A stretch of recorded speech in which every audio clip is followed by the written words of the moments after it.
This your boy T-Poe. This the New Solution Radio podcast show. And if it ain't AGELREEFE and the family, I'ma keep saying it till I get tired. Overstand, leg up. Yo, what's going on? We back in the building. Another show, live and direct. You know what I'm saying? We got the top dogs in the building. You feel what I'm saying? We got OG, Ambassador OG in the big week. We got Benny Lee, you know what I'm saying? We got Slout Boy in the building. We got Ambassador Strong in the building. And you got your host T-Pope in the building. So, you know what I'm saying? We finna go ahead and get to the show. You know what I'm saying? And the first topic that I want to touch on is the political movement of everything. The growth and the movement of everything. And we're going to bring Benny Lee and OG to the stage so they can get their insight on this political standpoint that we are in right now. OG, Benny Lee. Good evening, everybody. Yeah.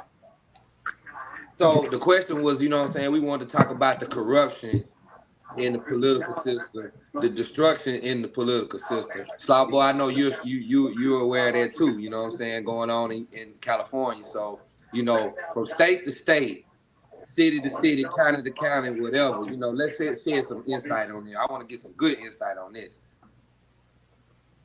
Well, when it comes to the political arena, it falls on the people.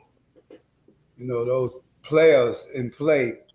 What I mean by the players that's in play, like your U.S. congressman, your U.S. senator, that's on the federal level. And every state has their own U.S. senator and U.S. congressperson that they voted in office. And then on the local level, you got your governor that govern your state.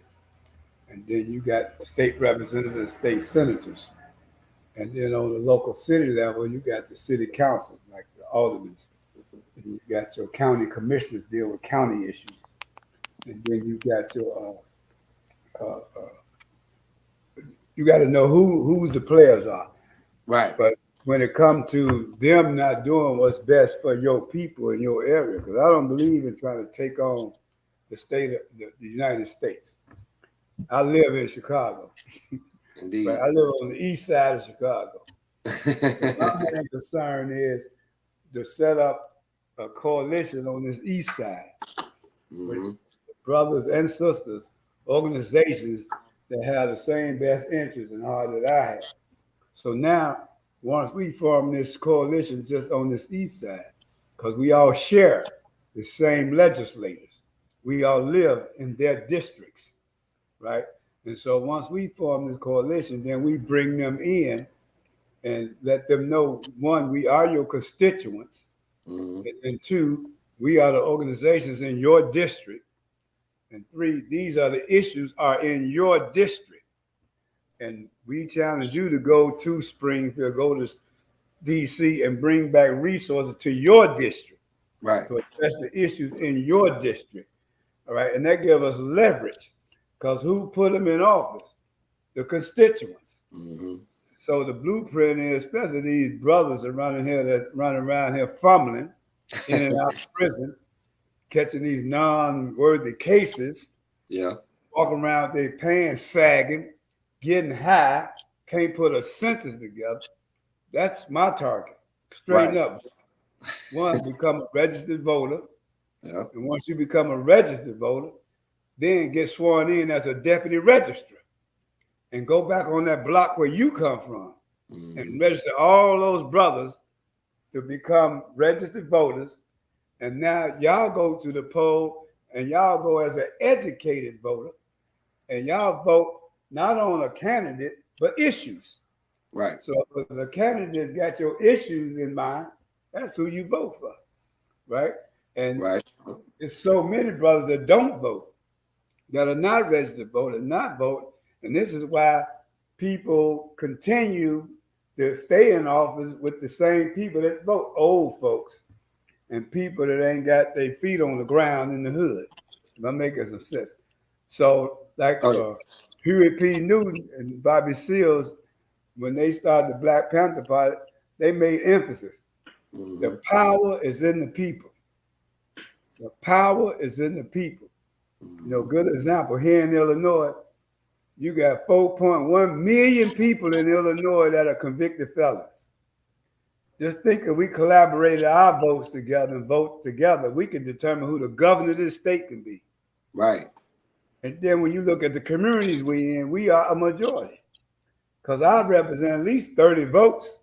My children are all elderly, old enough to vote. My grandson is old enough to vote. So I represent at least 30 votes.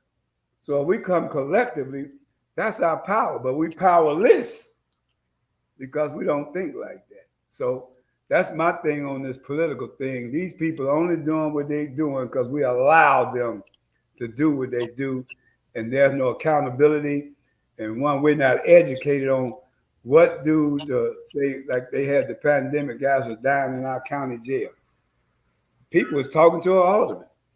An alderman deal with city issues. Right. It's the county commissioner that the county jail falls under their jurisdiction. That's who you should be talking to. So we're not educated on some things. That's what needs to happen. We got to get educated on how to fight and who to fight, who to take the fight to. So I'll land the plane with that one. Okay.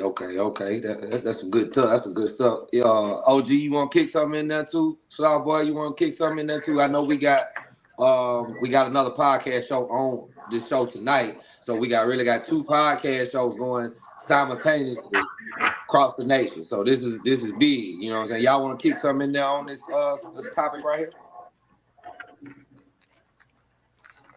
here? Yeah, me personally, when it comes down to the political standpoint, like Mr. Bentley said, it's all, you got to find out who is who. You got to find out that. You know what I'm saying? And like he said, it's a lot of us don't vote. So I'm in Mississippi, So as for Mississippi, they label Mississippi as like we the bottom tier, cause Mississippi almost just, they go by whatever. You feel me? They don't even have no there ain't no justification for Mississippi. They just, you know what I'm saying, whatever any business person can tell them they good rich, It ain't no, well, we're gonna stand up and vote for this person and that person. Mississippi ain't never been like that. These volunteer states like Mississippi, Tennessee, Arkansas, Alabama, Louisiana, Florida, and Carolina, these states like in the southern, it's different. Right. You know what I'm saying? Then, it's just different. A lot, like you say, we don't know about politics. I really didn't know about the politics. I know who hold what seat, but I wasn't into it. You know what I'm saying? And I just really got in, started getting into the political standpoint this year. When I started talking with, Jill Stein from the Green Party, and I started trying to figure out stuff, and as I go, So, it's one of our purposes to understand the political standpoint. That's what we're supposed to be taught to learn that. You're supposed to learn that and get into the field, the 21st century vote. You know what I'm saying? That was applied to us back in the day to go out here and vote. You know what I'm saying? And get people in the office that you feel are going to help you. But it's a whole lot of things that we haven't done. And we can't sit and point fingers at what we haven't done, but we can do what we can do now, And that's a message I'm trying to get now across, to these young guys, young females, young men, older, young. Hey, you need to go out here and start protecting our own. That, what I'm saying? But I agree with everything Mr. Bentley said. We got to show more self-esteem upon ourselves. We got to, don't wait on the next man to do it. We got to go do it ourselves. Don't be a yes man, just go do it, go with your mind, And with that, I'm going to let Short Body get in on it, let him get his, take on it. But that's what I see on it. What's happening, y'all brothers? Salute to you, y'all brothers, man. My thing is, I'm gonna go a little political. When I talk about it, is we tell each other to go vote, man, and but we go vote, and then we go vote people, and we just gonna be there for us. and we don't get what we want in return in our vote. I think that once we vote, we ought to be having follow-ups, man.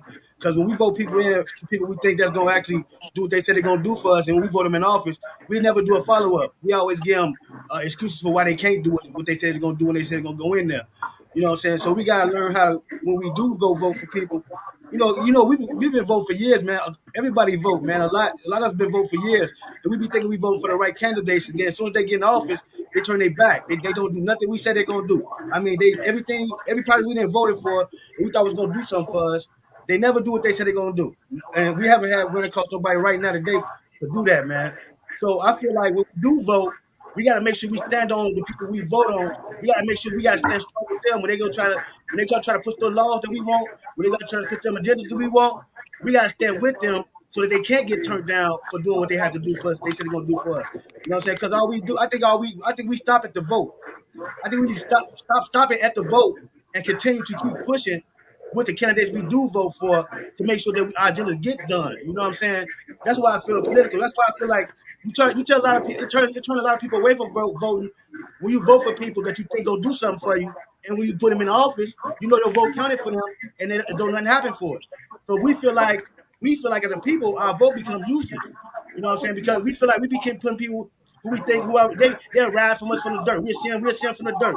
Soon they get in that, soon they put that 3-piece suit on, they forgot what the hell they came in. We put that 3-piece suit on for.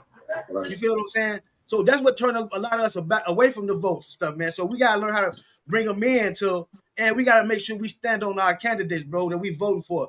That's very important to the people, man. And you got to think about it. A lot of us, you know, we get bamboozled by not knowing what's going on politically. We are going there voting blind to the fact that we don't. A lot of us be blind to the fact that politically what's going on. So we'll make votes that really, really hurt ourselves. You know what I'm saying? Not even knowing, but we just going to vote. So I think it's that we need to stop pushing. Just vote. Learn what you're going to vote. Learn why you're voting, and learn how it's going to help us. And also, when we put somebody in office, we got to stand on them and the people, man. We got to be. See this thing right here, man. This is what I want for the people. It's about us now, man. We cannot keep blaming politics for doing nothing if we ain't gonna do nothing about it ourselves. We gotta start standing on their ass. The people gotta do for us. We can't let the politics keep on ruling us and we let them fuck us and not doing nothing about it. See, we talking this shit, but as soon as we get in the office and they start fucking us, we all crying. No, man, we gotta go stand on business like they did. We gotta learn how to stand on business against it when we vote for people and they're not doing what they said they're gonna do. Or like that, we'll give a candidate excuse. Man, they wouldn't let him do it because he's black. Man, wait a minute, but when he was in there trying to do it, why we weren't standing on it with him so we can get it done? Well, let's talk about. Why we weren't standing on it with him so we can get it done? We don't do that. We go for the vote and we think that's all we're supposed to do. No, we got. Let's just talk about the word vote, though. Let's talk about the 4-letter word vote.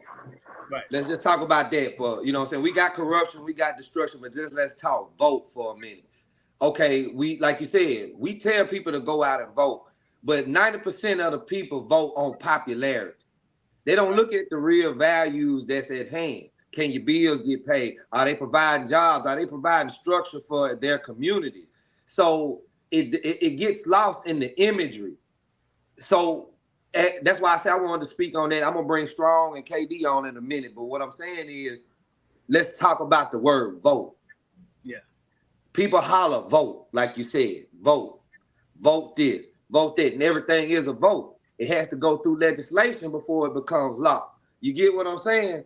Right. So people don't understand the concept of voting. Like Benny Lee is telling them, get out there and vote. You know what I'm saying? But know what you want.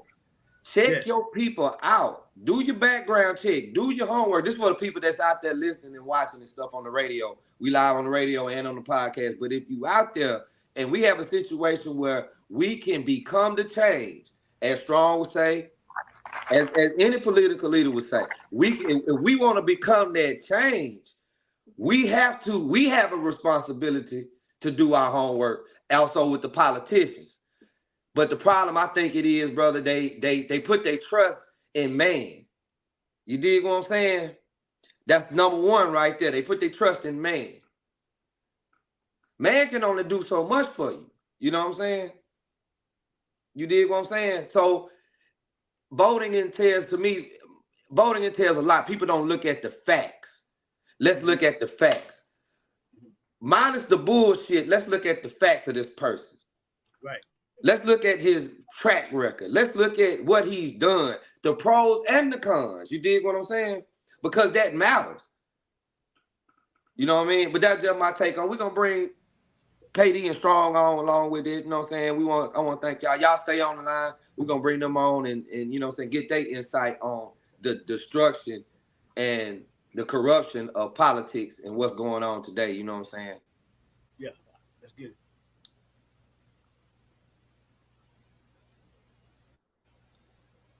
Okay, we move. Mr. Benny Lee, that was some good stuff right there, sir. Good stuff. Definitely. Good stuff. You know what I'm saying? Yeah, We need that down here in the South. The brother Short Body was right on point that we vote a person in office, but then when they get in office, we don't stay on top of it. Mm-hmm. You know, because they can. And then another point he brought out too is that those legislators are only effective as the people behind them. Right. You know, they are only effective as the people behind them. You know, because like if you're a city council and the mayor see that you had a very small margin of voters to get you in office, then you significant to him. He gonna give more favor to that alderman got the majority votes that got in office, because he got a lot of people behind him, and it's the people from all the aldermen to get the mayor in office. You know, and then when you look locally, who's voting, who they behind, that determines who end up in D.C. as far as U.S. government, U.S. State, U.S. Congressmen and stuff. You know, but we got to educate our people. You know, Martin Luther King had a strategy, his 6 steps to nonviolence. The first step is gather your information, get your facts together. And once you get your facts together, then you educate the people, even your opposition or your facts. And then the third step is you got to make a personal commitment to follow the issue through. You ain't going to give up on it. You're going to follow it through. Then the fourth step is now sit down at the negotiation table. But be clear on your objectives before you sit down. You got to know what you're asking for. You got to have some alternative to what's already happening, you know. And when you sit at the negotiation table, if they don't go along with it, like President Kennedy didn't go along with it at first, Bull O'Connor, George Wallace, they didn't go along with it. So they had to go to step 5 to take direct action when they hit the streets and they protested. And they had them kids march. And when they sick them dogs on them kids and them water holes on those kids, that turned the stomach of some white America. Right. And made them see these people doing a peaceful march, but they attacked them people and them kids at that. And President Kennedy came on national TV and addressed that, right? And so now that brought them back to the table to negotiate. By that time, Kennedy was assassinated. And then Lyndon B. Johnson, who was the vice president, became the president. And he followed up with what the group he called the Big Six. Kennedy called them guys the Big Six, the most 6 influential black men in the country at that time. You had Martin Luther King, who was the head of the Southern Christian Leadership Conference. He had a following a lot of ministers. Then you had John Lewis, who was the head of SNCC, Student Nonviolent Coordinator Committee. They were the ones that were doing the sit-ins and the bus rides and stuff like Freedom Ride. Then you had Whitney Young, who was the head of the Urban League at that time, who forced corporate America, when they didn't hire blacks in corporate America, he forced them within 1 year to hire over 400 blacks in corporate America. Then you had Roy Wilkins, who was the head of NAACP at the time, right? Then you had A. Philip Randolph. You know, he was the Pullman porter with the labor union, right? Then you had James Farmer. Well, called over the 6 most influential black men in America at that time, right? And so when they was rejected that negotiation for the Civil Rights Bill and the Voting Protection Act, when they took step 5 and brought national attention to the issue. And when they went back to the table, that's when they signed in the Civil Rights Bill and the Voting Protection Rights Bill, because they went through those steps. And we got to have those kind of strategies today, even though that was back in the 60s, but it still can work today. Right. You know, right. And what they really had is that everybody that marched and demonstrated with them had to go through a training. That's when them 6 principles of nonviolence came in. Mm-hmm. You know, the first principle is nonviolence is a way of life for courageous people, not cowards. Because Martin Luther King said, now we're going to go over here. They might shoot us, kill us, take us to jail, but we got to have the courage to go over here to address it anyway. And if you ain't ready and got the courage to do that, go home. See, people think King was passive. No, he was aggressively nonviolent. We got to go over here, right? And then that second principle, we got to build a beloved community wherever we go. We can't wither, right? Then he say, okay, can you accept suffering without retaliation for the sake of the just cause? People looked at like they was stupid, like sheep. But his whole thing is when we go in this community and we address these injustices, they're going to attack us. Now, we retaliate. We're going to look like the perpetrators because we came in their home. We got to remain nonviolent. And so people can see we were doing a peaceful march and they attacked us. And that's how we win favors. But we got to sacrifice this. And that's why that principle, can you accept suffering without retaliation for the sake of the just cause? Right? And then that principle to avoid inner spiritual violence and outward physical violence. Right? And then his main principle is we got to attack the forces of evil, not the person doing the evil. Mm-hmm. See, a police officer can kill a brother unlawfully. If you attack that police officer, ain't nothing going to happen because there's a system to protect him, put him on desk duty. He keep his pension. We got to attack the forces of evil. Those people that set up those policies and systems to protect that police officer. So when we attack them and say, y'all got to change our policies when this happens, not only do that police need to be held accountable and get fired, he need to go to prison, he need to do time, and when he come out, he need to lose his pension. Mm-hmm. And that'll make police officers rethink what they do and how they do. So we got to attack the forces of evil, not the person doing the evil. And then they also believe in that 6th principle, that the universe is on the side of justice. It's hard for black people to buy into that, but just think about it. At one time, we didn't think slavery would end it. Even those abolitionists that was fighting to end slavery, blacks thought they was crazy. But it ended up ending, right? A lot of things that convicted felons couldn't do, but now we can do, right? And those are just some examples of the universe is on the side of justice. So I just thought I'd throw that out there. That there's a method, there's a formula we can use that worked back then, that can work today. If it ain't broke, then don't try to fix it, ain't it? That's what you're saying. We're going to cut to a little break, fellas. I want y'all to hang in there. For everybody that's watching, we're going to cut to a little break. We can bring on Ambassador Strong and KD. We'll be back in a few seconds, man. Y'all just keep it tight. Y'all keep it locked. Let's go.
This your boy T-Poe. This the New Solution Radio podcast show. And if it ain't AGELREEFE and the family, I'ma keep saying it till I get tired. Overstand, leg up.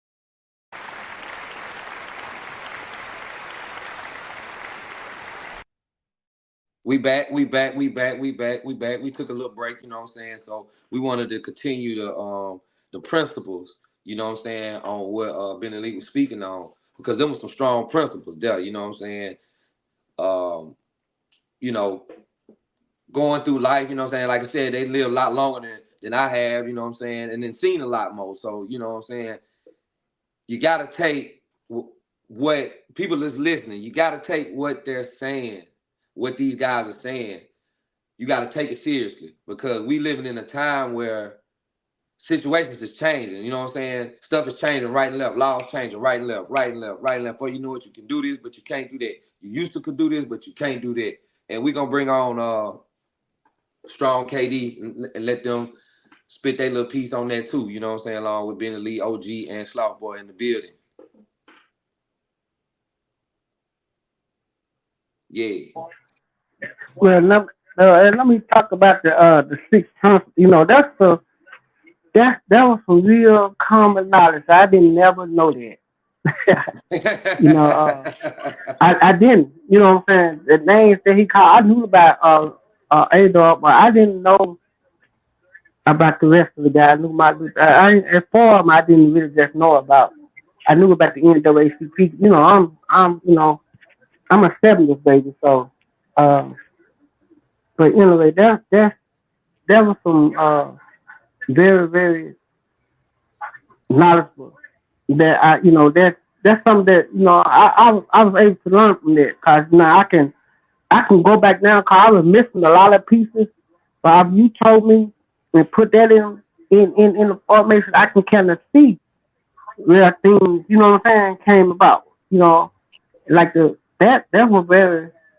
That was very good. I like that. You know, it comes based with the common sense approach, the method of the common sense approach. You know what I'm saying?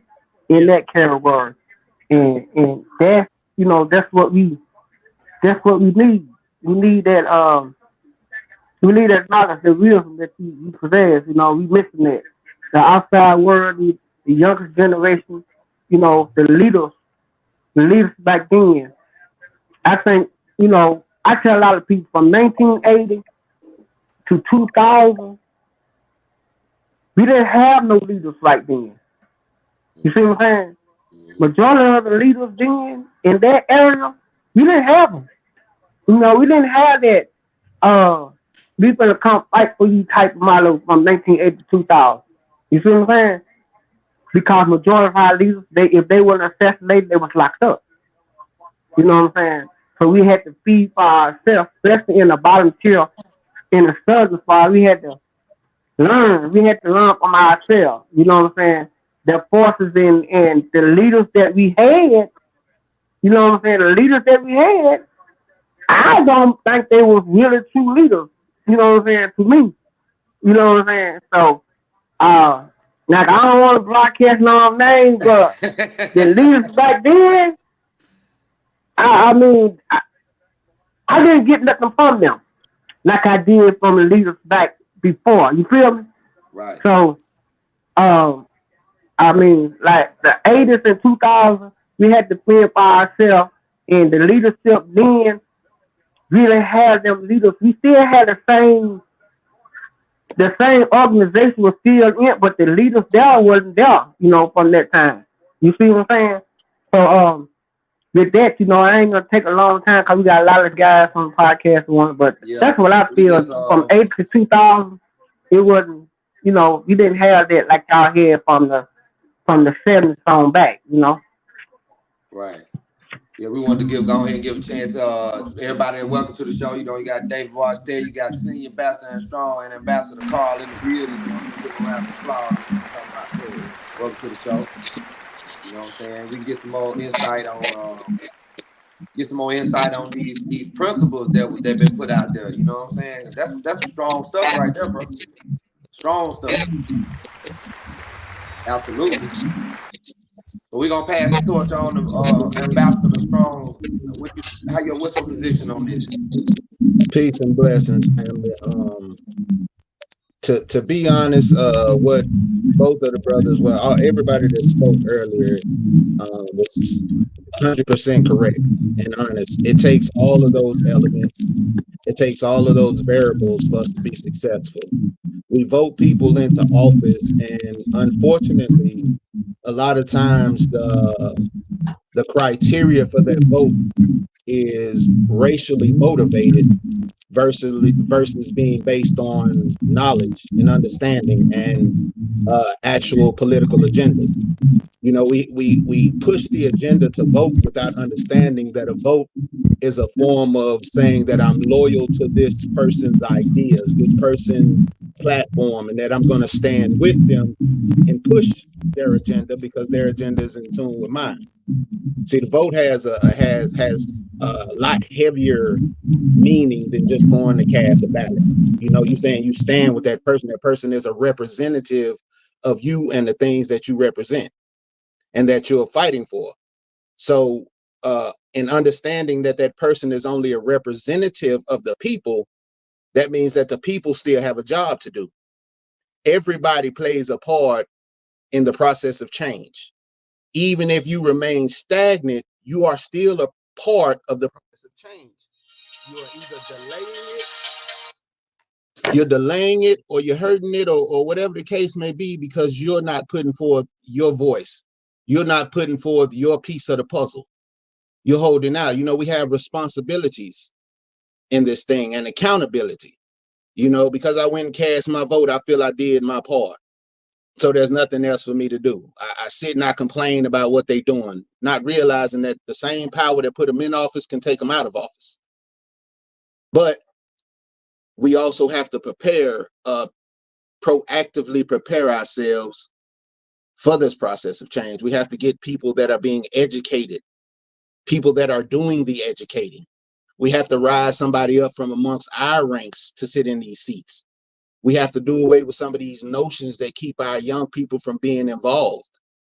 We have to stop glorifying the people that are corrupt in the streets and that have poisoned and destroyed our communities forever, and realize that it's going to take the power of the community to stand up and reestablish these things, to put those laws into effect, to understand that if I don't fight back, it doesn't matter. I'm going to be killed anyway. So my best bet is to fight back.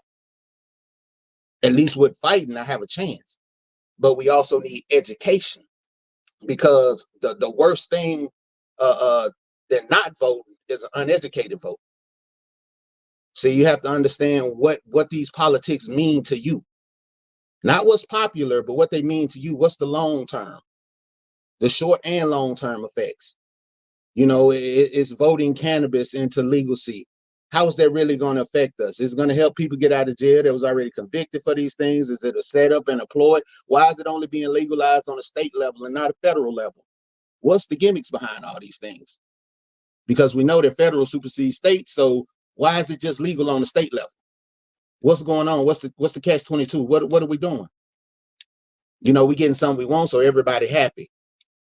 But what's behind the curtain?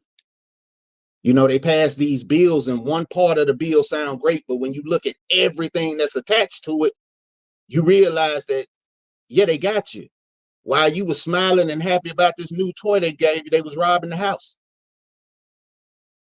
These are the things that we have to pay attention to. We have to be aware of immediate gratification. It done took you 40 years to give me the why today you getting it to me. What's going on? I need you to taste it first. Let me know. And this is as far as passing the baton and leadership, to say we didn't have any leaders, I feel is an error. I feel that the thing is we didn't understand the common enemy. See, back in the civil rights movements and things of that nature, the enemy was clear. You know, it wasn't no I cross county lines and I'm good, or I go over here, sundown meant sundown no matter where I went. You know, these people looked at me the same way and did the same. The hatred in their heart, the laws protected these things. So we knew what we was fighting for. We knew who we were fighting against. But in today's climate, we can't tell. because everything's been jumbled. We have entertainment. See, they gave us access to a whole lot of tools like social media and things of that nature, but without teaching you how to use it for your benefit. So you get a hold to all of this information, all these different sources that are causing more chaos and confusion. And they're feeding into the ideas that we already want to support, because they're taking data from our messages, the things we follow, the things we look. They take these things and they learn how to feed us. Now, they're not feeding us for our elevation and acceleration. They're feeding us for our ultimate demise, to continue feeding the system, to continue feeding the penal warehouses and things of that nature. They letting you know, oh, so-and-so killed this rapper, and so-and-so did this to this person, without any thought of the retaliation and the things that are going to come from it. And we bite right into it. They got the whole world distracted with what's going on with Puff Daddy and all the celebrities and all of this stuff that's going on in the middle of election season. Because why our young people are more obsessed with the entertainment industry than their own lives. Because they don't understand that, yes, you are a whole entity, my young brothers and sisters. You are a complete, but you are part of a much bigger picture. You know, nobody's taken away from your identity. In fact, your identity of who you are, your individuality, is actually supposed to complement the entire picture. But if you emulating and trying to imitate these visions that you see on TV, who are fictional characters, then this is what's getting caught up. Like Paul said, what's going to happen now that all these people being knocked off the map, now that they don't have these role models to look up to? What's going to happen? What's going to happen now that they've legalized homosexuality and gay marriages and things of this nature, but now you're creating an image of hate, gay bashing amongst the rap community? What's going to happen to the young brothers that start lashing out at homosexuality? These are hate crimes nowadays. Right. They come with hefty sentences. So watch the bait. You know, the bait is in the water and waiting for y'all to bite, but the only way we bite is if we uneducated. See, you keep throwing the same bait in the pond, and the fish keep seeing that every time one of their little partners bite it, that's getting snatched up. Eventually, their bait start working. Yeah.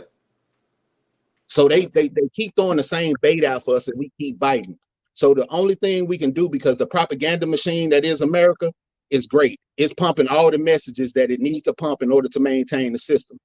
But those of us that are aware have a responsibility to enlighten the rest of the world.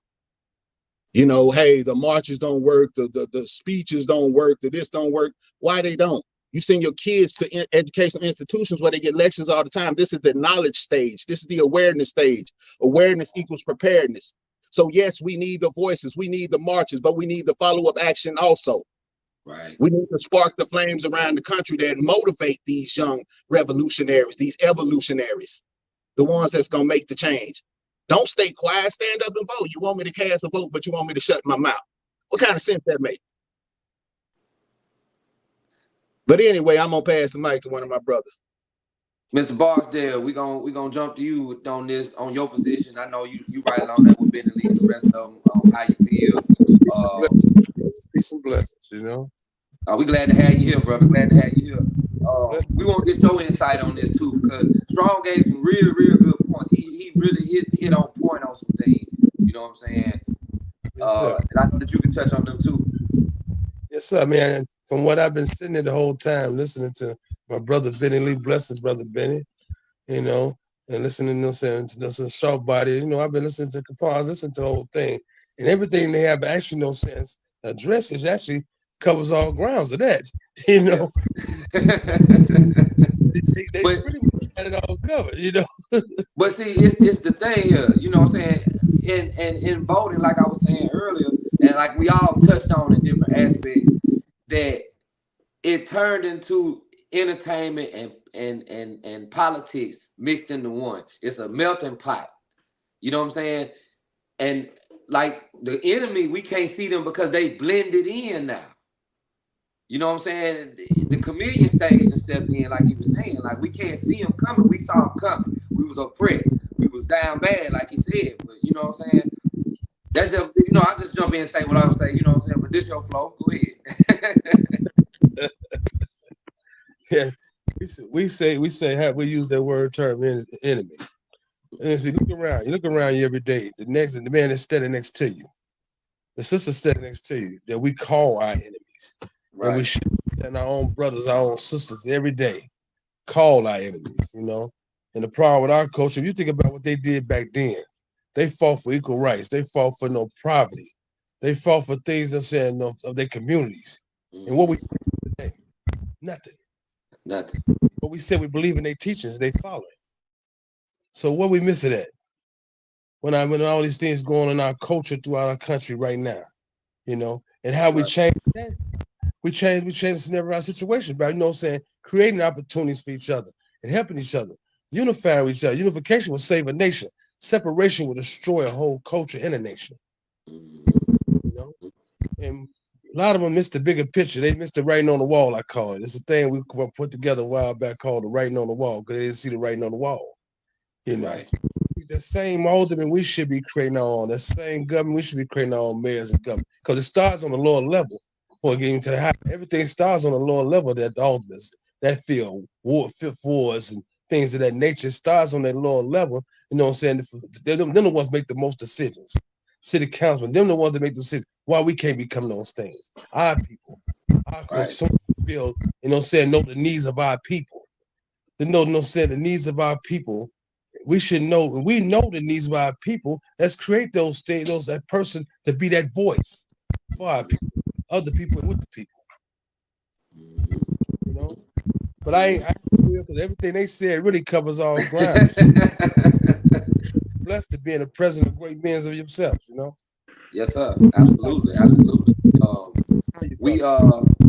KD, I know you've been itching to jump in there. You know what I'm saying? You ready to come in the game? I'm finna go. You know what I'm saying? KD, what's up, baby boy? Let's go. I'm gonna put you in there. Let's don't be shooting no 3-pointer now. Go ahead, KB. Nah, it's just, you know what I'm saying. I like to keep laughter. That's something about me. When I do my shows, I like to bring laughter. Laughter heals the soul. Sometimes you don't know what nobody going through. You don't know what they got going on the other end of the spectrum. And it has to be, it's respected. You know what I'm saying? So that's just a part of me I want to express to everybody out there. Hey, I like to laugh. I like to joke. I'm going to joke with you. I'm going to keep you laughing. I'm going to keep you, you know, whatever. But we're going to keep it moving with the politics thing. KD, we're going to get your insights on these principles. Man, like, it's pretty much, once you go after strong, you have to figure it out. Okay. But I'm gonna send a shout out to all the guys that's over here right now, man. Those that I know, those that I never met. Peace to the guys, man. He covered it. Yeah. Everybody, you know, and I'm pretty sure we all gonna say everybody covered certain situations that we all been thinking about, because some of us have been on phone calls together and we chopped it up extensively, man. And only thing I can say is the educational value of us will understand the political process and by the number according to what's needed out here in our communities, man. And once we understand that the numbers plays a major part in politics with us, according to what we doing out here, what we allow being voted for, things of that nature, we understand that the numbers run the politics according to whatever action they decided to put in. Everybody asking about what's gonna happen, the order of it all.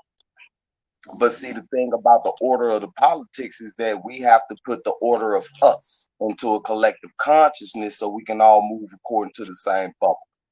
I don't think we didn't have no role models or leaders and things like that was in the 80s to the 2000s. The fact is that we were not guided in the thought process of a political process because we were so far moving into accordingly street values and things not like that, not recognizing that we needed to be a political force that's educated and be reckoned with according to the politics that's needed for our people. We didn't hire the guidance. We only voted for the people that we seen. We were so young anyway. Like I said, I'm only 47 years old. So we were young. We didn't hire, just say, these political leaders or influencers or teachers to be. We didn't have the roots of our nature being taught to us as far as our mission statement since day one after that. And we all lived according to them 6 principles. It's just according to how you individually lived it. Mm-hmm. Everything he said according to King, as far as them 6 things, I live like that. And I'm glad he put me up on that because I can pat myself on the back. I'm doing a good job right now. You feel what I mean? Because confidence is what gives us the ability to even have these conversations with each other, the world, the radio station, and things like that. So the politics has to move like that in our community. The educational value. We need to go get them great, them Wolf of Wall Street individuals that are part of our community with these business type minds that understand the numbers and the politics through study. Mm-hmm. We teach our kids these things. Understand the politics of nature within yourselves, young man, so you can know what you can do for your people. And if we need your help or we can ask for your help, help us write a bill or 2. Help us let you get up in there. Help me get in there, or him get in there, or you get in there. We need more ex-felons there because they actually need the guidance of unity of how we build these things together. The movement never stopped. It just keeps moving. Right. That's right. When we educate ourselves, we'll be a whole lot better, man. Like all you brothers said, education will probably start unification that'll start the participation for a nation of men and women of greatness, immaculacy. Indeed. Well, we spoke about that. We spoke about changing curriculums. I know Strong was big on that. We did a show on curriculums to help educate. You know what I'm saying? Like my company, even though I do music, I have an actual company that works with. I want to start working with felons out of prison, nonviolent criminals, and give them a job. You know what I'm saying? Give them a chance. Like I was telling them, it's everybody deserves a second chance, depending on what you done, what you did. Hey, you did that. Okay, we're not gonna hold that against you. We're not gonna judge you. We're gonna bring you into a system where you can get educated, feed your family, and take care of your responsibilities, and not have to worry about all this extra stuff that the crossing out, that because of your record, the judge.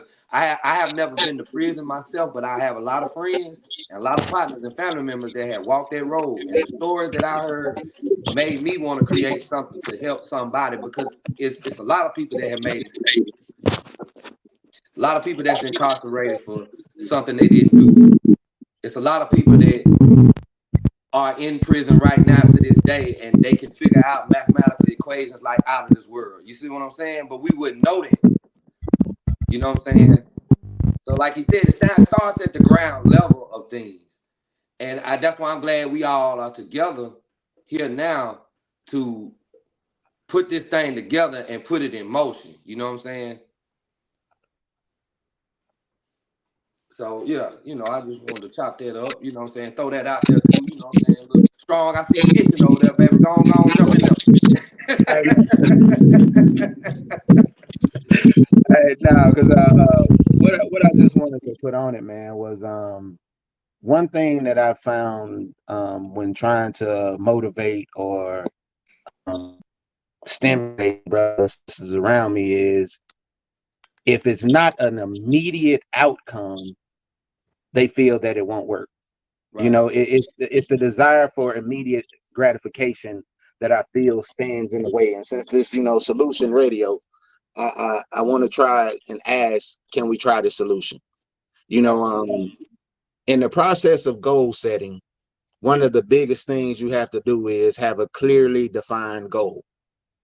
And it has to be reasonable and realistic, and then you have to have an action plan that breaks down the steps it's going to take to achieve that goal. That way you can monitor your progress or see where it is and what's delaying you. Now, one of the biggest issues I feel we face is not having clearly defined goals. We all are aware of what it is that we want, but within these organizations, within these clubs, within these communities, families, or whatever the case may be, especially families, because as we understand, the families make up the community and so on and so forth. And then for my guys who consider themselves street guys, I just want to remind you that the streets actually run through the communities, i.e. making you a part of the community. So all is one, no matter how you want to shape it, chip it, or twist it up. All right. So when you understand that you are a part of something bigger than yourself, whether it be a family, relationship, club, organization, whatever, when you understand and you understand you have a position to play. But in order for you to know what your position is, you have to know what the job is. So I say it out and say this: we need to start making clearly defined goals that will lead us towards where we're trying to go.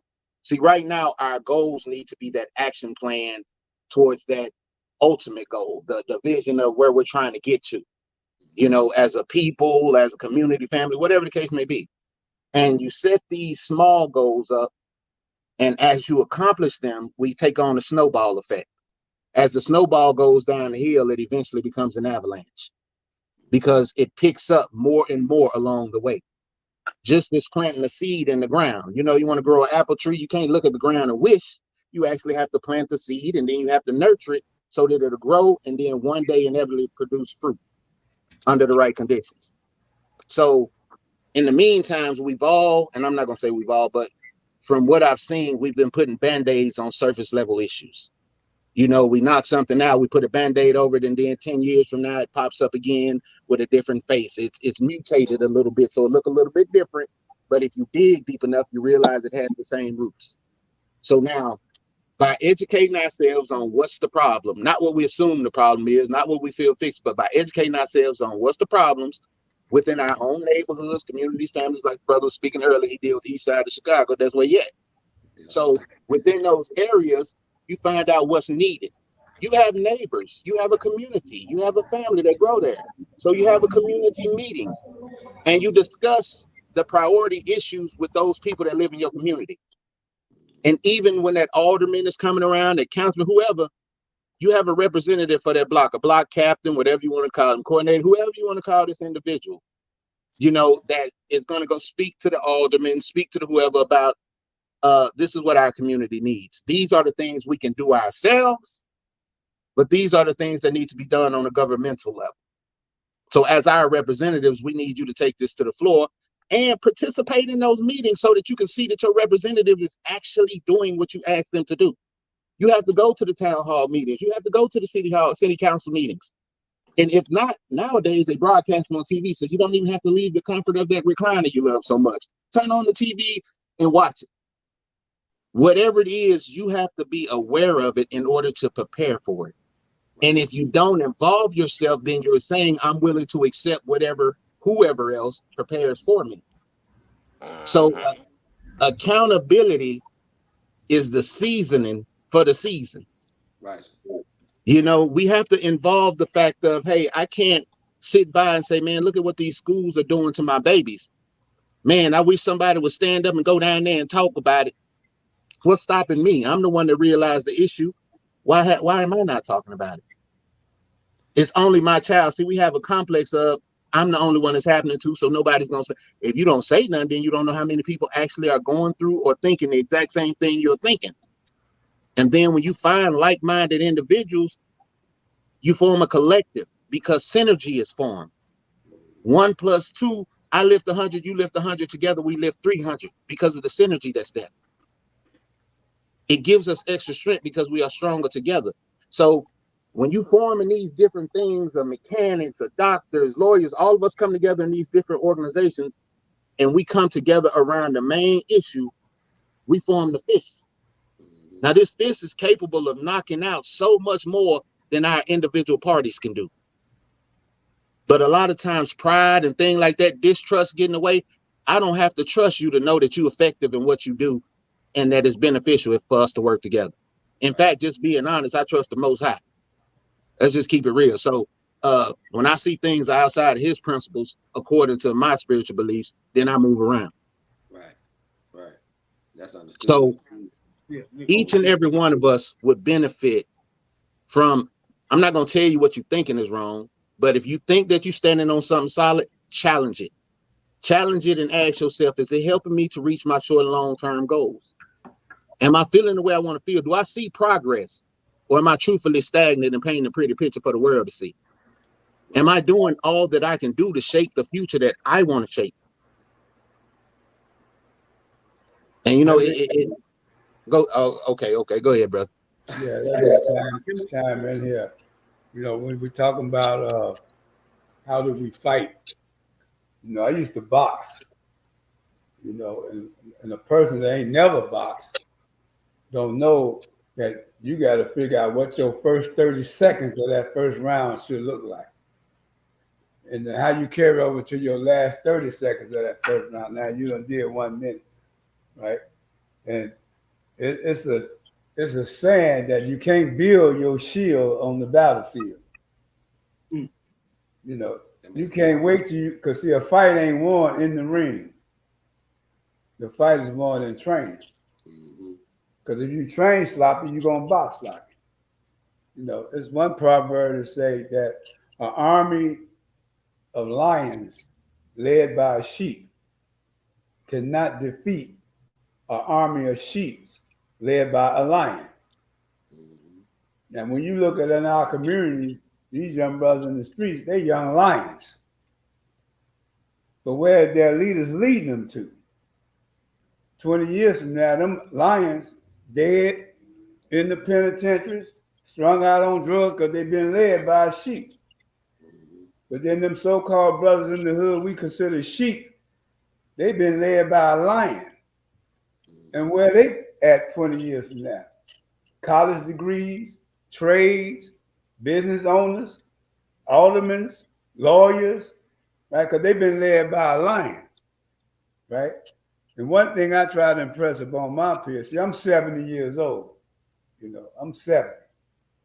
Right. I remember the day that Malcolm X was assassinated. Yeah, I remember that day. Yeah. And I remember when Martin Luther King got assassinated because I was here. You know, and what I try to impress upon my peers, one, we got to be the message we bring. We can't talk to these young brothers on how it was for us, but that ain't how it is now. Right. Their brain is developed different from ours. Because see, when I was a teenager in the 60s, TV went off at 10 o'clock at night. And it wasn't but 5 channels. Wasn't no internet, wasn't no cable. That stuff didn't exist. That's true. The movies didn't have explicit sex scenes in it. And murder cases and all that stuff. So these young people's minds today has been developed different than mine. So I got a different mind than these young people do today. And because I understand that, now how do I teach them under those conditions?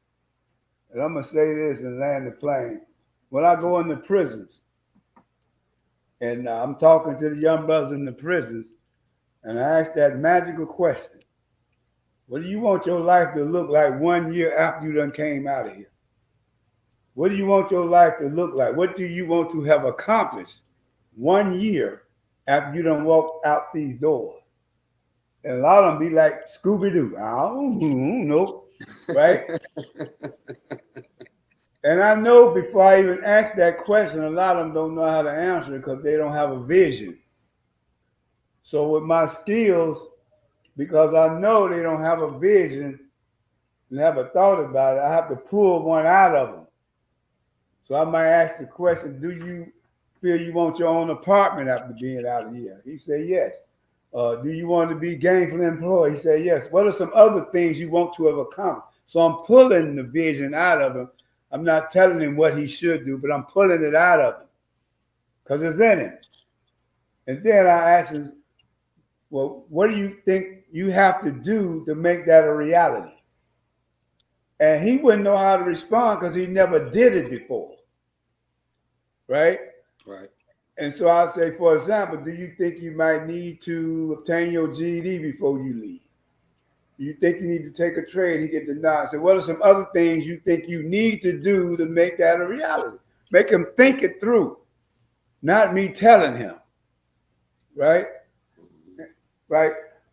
And then the third question is, what do you know about you that might block you from reaching that goal? And his ego might not let him answer it because he never looked at his shortcomings. And I know this. So I pull it out of him. I say, have you ever had an opportunity that you really wanted and you knew you blew it? He's like, yeah. I said, speak about it. Get him to talk about. He had an opportunity and he knew he blew it. So when he talk about it, I say, that's what you got to pay close attention to. That right there. How did you blow that? And don't make that same mistake. So we got to learn how to teach. We got to pull it out of them, you know, and at the same time, people go through a stage of change. Like when I'm talking to most of these young brothers, they're what you call a pre-contemplation phase. They don't see nothing wrong with what they're doing, how they think, their value system, because everybody around them reinforces that that's right. You know, it's right to be strapped up. It's right to look at another brother as an op. It's right to do this. Everybody around them reinforces that's how you think, right? So he's in a pre-contemplation phase. He can't see how he living is constantly putting him in harm's way. So now the second phase is contemplation. So my job working with him, how do I move him from a pre-contemplation phase to a contemplation phase where now he's contemplating on how he ended up in these situations. So what I do, I set what we call a matrix. A matrix is a safe place, is a place of nurturing and energy, and is a place to explore future possibilities. So you put him in a group setting with his peers that had a similar background, similar lifestyle, similar issues, and one of his peers comment, yeah, I used to think like this and that, but now, man, I'm doing this here and that's why I got this job, right? And that guy that's in the pre-contemplation phase can relate to what this brother's saying. He said, man, I think like that too. So now he's gradually moving into a contemplation phase. And then now we got to now move him to what you call a determination phase, where now he becomes determined to do something different. Not that he's doing something different, but he just becomes determined. And that might take some months to get him there. And then once you get him there, now let's move him to a planning phase. Let's come up with a plan. And that's when you really got to do the work, because when you come up with a plan, he might have some insecurities, some ambivalence, some fears, some doubts, some inferiorities, and can't believe he can do it. So you got to work with him through that. And now let's take action on the plan, right? I know when they came up with that with me, and they said, okay, now we done help you put a resume together. We done help you do all this stuff. Now you got to go out and look for the job. And when I stepped out in public with a white shirt on and a black tie and had that resume up on my arm, boy, I felt like Ike Nickelback or something. I felt like a hit. In my mind, I'm thinking everybody look at me like I'm easy prey. I'm talking about these psychological blocking agents. The narrative I've been feeding myself all these years. But I had to go to my matrix, back to that group, that setting with them brothers to normalize what I was going through and say, we went through the same thing, but this is how we did it. And every time I would go out there and get rejected on a job, I come back to this group and they gave me what I needed to go out there the next day to not give up. Even sitting in a GED class at 32, learn how to do fractions and multiplications, and them little 18, 19-year-olds calling me pops, laughing at the questions I'm asking. I want to put them the bars in the app, and I don't want to get put out the class. I had to go to my matrix, man. Them guys got me through the GED because I would have quit. Follow what I'm saying? So they and then once the brother go through and take the action like I did, and I got the job. Now the main thing is, how do I sustain it? And that's what I offer these young brothers. There's three things you got to master. One, you got to stay alive. You can't get killed, brother. So you got to ask yourself, can you get killed hanging with certain people? Can you get killed hanging in certain places and doing certain things? So how do you minimize the possibility of getting killed? And the second thing, you ain't going to reach your goal locked up. So how do you avoid getting arrested in a community where the police know your background and they do this stop and frisk? So what do you need to do to minimize the possibility of constantly getting arrested and going to jail? And you sure ain't gonna reach your goal, have no drug, you know. But I don't tell the little guy he need to get out of a gang and all that stuff. Because if I tell him he need to get out of a gang and I'm saying the gang is bad and it's wrong and he's part of the gang, then I'm telling him he's something wrong with him. And I'm gonna get all kind of defenses. So I join his world. I'm gonna learn how he see the world. You know, because for years I saw myself as a hustler, man. And I saw the world through the eyes of a hustler. And I only saw myself functioning in the world as a hustler. But I had to change my narrative, the message I give myself. Now I see myself as a black man. I see the world with the opportunities for every black man. And I see myself functioning in the world different.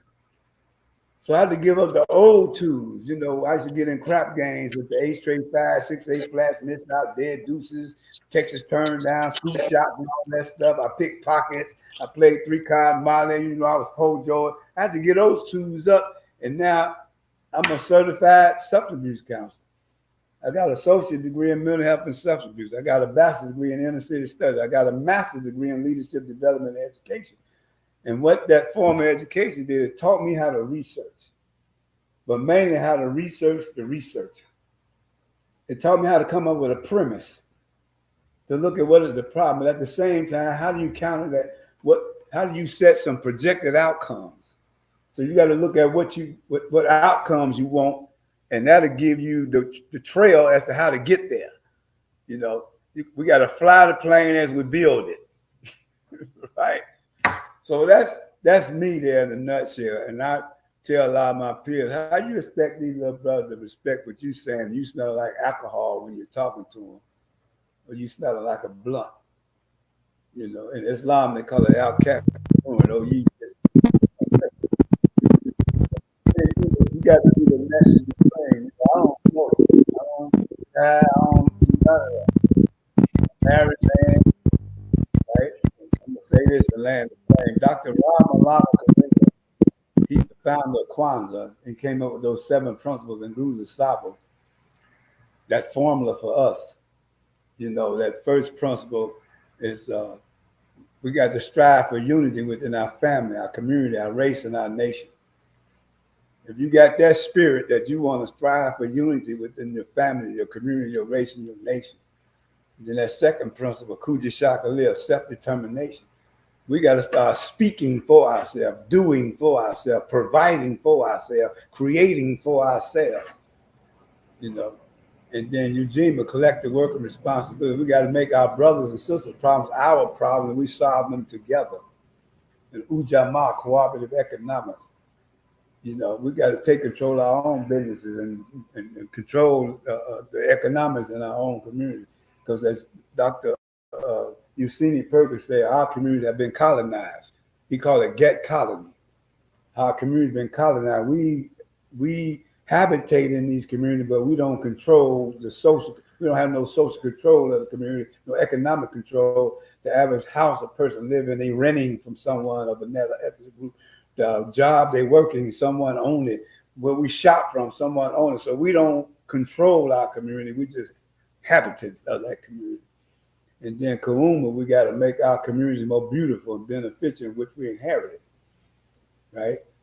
And then Imani, we got to have faith in our leaders and our teachers and our educators. You know, because right now we suffering what you call AIDS. You know how AIDS, a person can't die from AIDS, because AIDS is a state of condition, acquired immune deficiency syndrome. Meaning your immune system is so weak you can't fight off a common cold and you end up dying from it. Your immune system is so weak you can't fight off pneumonia and end up dying from it. So you can't die from AIDS because AIDS is a state of condition. We struggle with what you call cultural acquired immune deficiency syndrome. Our immune system is weak, and our immune system is made up our leaders, our educators, our teachers, those that are supposed to fight off oppression for us, discrimination, marginalization, imperialism. That immune system culturally supposed to fight off, but we have a cultural acquired immune deficiency syndrome, and this is why we easily to be under attack and oppressed. right? And these are kind of teachings we need to teach young people. Like Dr. Karinga say, who are you? Are you who you say you are? And are you all you ought to be?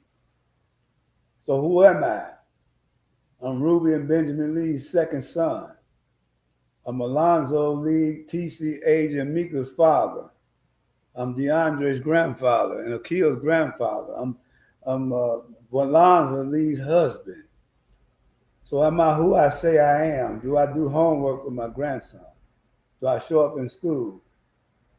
Am I being fair and straight up with my wife? Then I'm being who I am. But if I cheat on her, I'm not being who I say I am. If I'm not there providing for my family, I'm not who I say I am. And then am I all I ought to be? Am I constantly trying to improve myself? Trying to network, provide, produce. Because God made man, he made animal. An animal is a consumer. He can only survive on what's already there, because animals can't produce plants or vegetate on the seed and eat off of it, because he's a consumer. He can only eat what's there. And if there's plenty of food there, animals get along. But when there's a shortage of food, animals attack each other over the food. And when there's no food, they eat each other because they're consumers. They can't produce. But man are producers. And if a man is not producing, then he become an animal. He'll rob his brother. He'll break in his brother's house. Right? He get reduced to animalistic because he's not being a producer. And God hasn't programmed no man to fail. And we all have the potentials to produce. And with that, I'm going to land the plane. Okay, then. He landed the plane. Who want to take up the wheel on that one? That's a hard. Hey, Strong, I think he got you beat, bro. He got you beat, man. Well, actually, what's up there, bro? Actually, I just want to present my ticket and get on the plane. You know, I know that's right. So while we taking it, you know, we taking this trip, I actually want to speak on something because he spoke on a mental development issue that we face when we're trying to teach those who come from a different mindset of ourselves. And, you know, how do you talk to somebody? How do you teach somebody that, in essence, you can't relate to? You have to find underlying commonalities. You know, you have to find the things that every human being desires. You know, peace, love, justice, the right to liberty, you know, pursuit of happiness. These things everybody is entitled to and deserves. You know, and certain things are put in play to stop us from getting those things. And with our young people, the possibility of hope has almost been diminished, which is why we don't have the effort, because I can't see anything at the end of this effort y'all keep telling me to put forward. Try, when all I hear the older people saying is how they've been getting screwed for so long, how they ain't made no progress. See, there are a lot of things that go into destroying the hope of the future generations. But the biggest thing, the biggest impactful things is when those that came before them display no possibility of hope. The infighting and the things of that nature, the lack of discipline, dedication. He named several degrees he had. And although the average person would hear those degrees, I heard a why. I heard a discipline, a dedication, a determination. I had to do these things in order to get to where I was going, and I stuck to it until I saw them through. And these are the benefits that you hear in my speech, that you see in my walk. These are the things. These didn't happen overnight.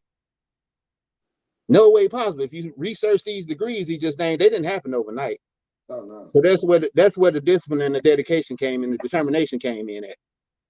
But it also prepared him. This is where, if you're doing anything, proper preparation comes into play. This is why it's important that you prepare yourself to take on the task that you're attempting to accomplish. And like I said, in order to do that, you have to know what the task is. So let me ask you where you see yourself at in a year.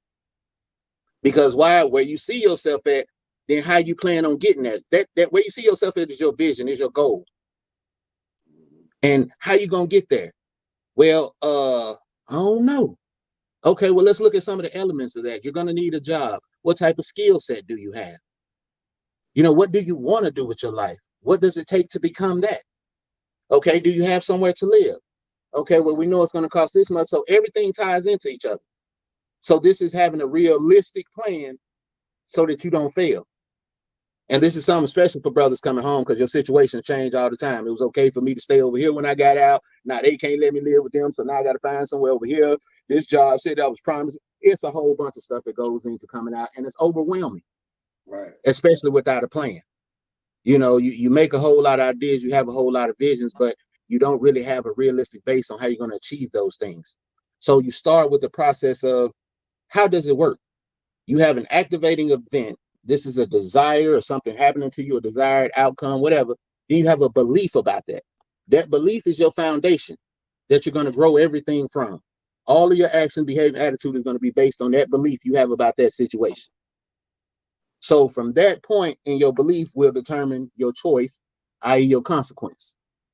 So now if I can get to your belief, and this is for my teachers out there or instructors, whoever, if I can get to your belief about this situation and allow you to see whether it's based in fact, reality, or truth, because that's the first thing that has to be challenged is your belief.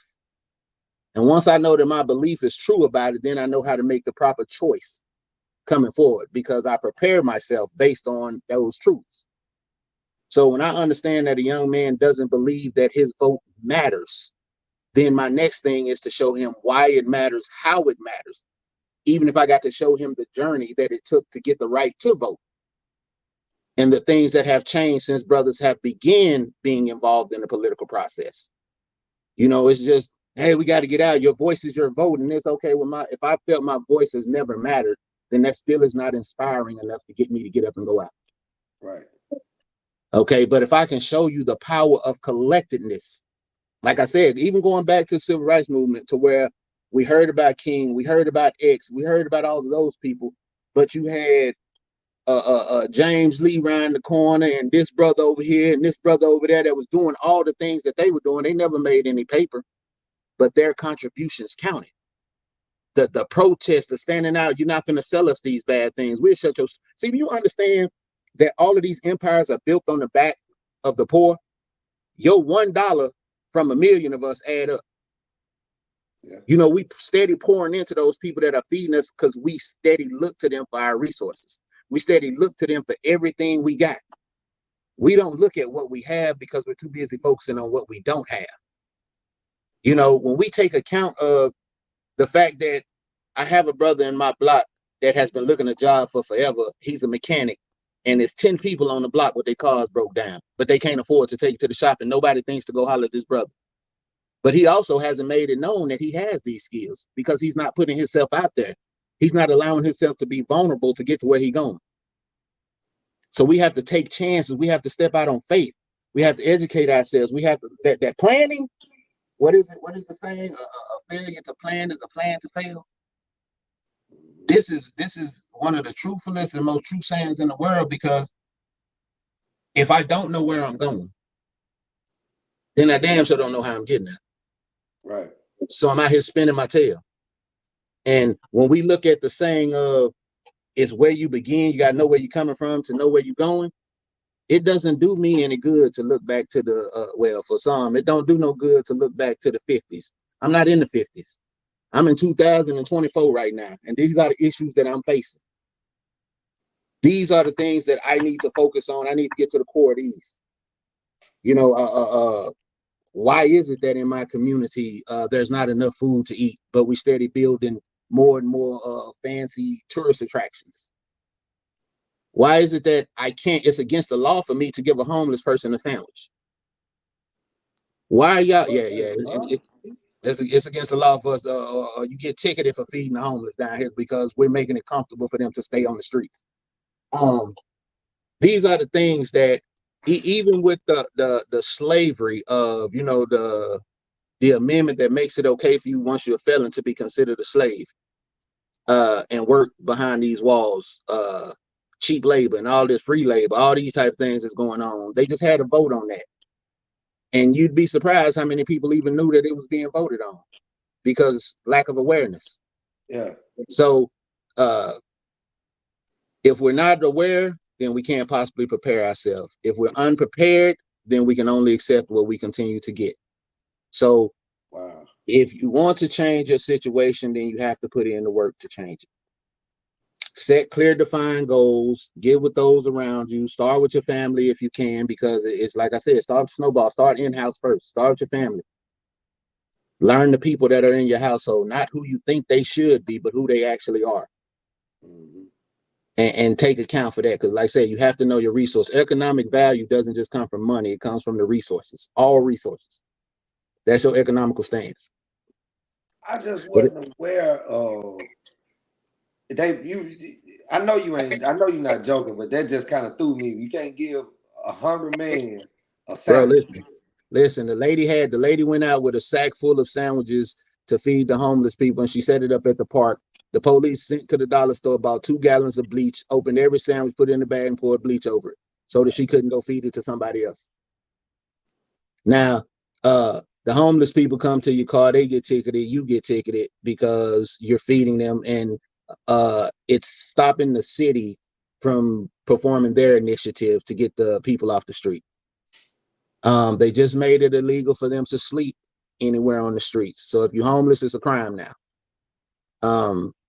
It's a lot going on down here, but the thing about it is 1 or 2 people fighting ain't gonna make that change. But do we look to the government to help, or do the city and the citizens? Because see, we got to remember, the government is made up of the people. Right. So the issue is not, these laws were created by people. So it's coming from within the people. So to fix the problem, you got to look within the people. So now, regardless of the fact of, hey, I'm going to get this, that, and the third, I'm going to help this brother eat. I'm going to feed him today, but I'm going to find out while I'm feeding him, bro, what is it that you're good at? Because you ain't always been out here on the street.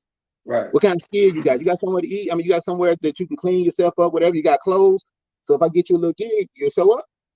Let me, here, be out here tomorrow. I'm going to see what I can do for you and come back and put you on so you can feed yourself from now on.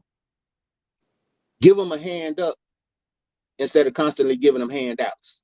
Right. You know, remember that they are people. They're not bums. They're not the homeless. They're not all.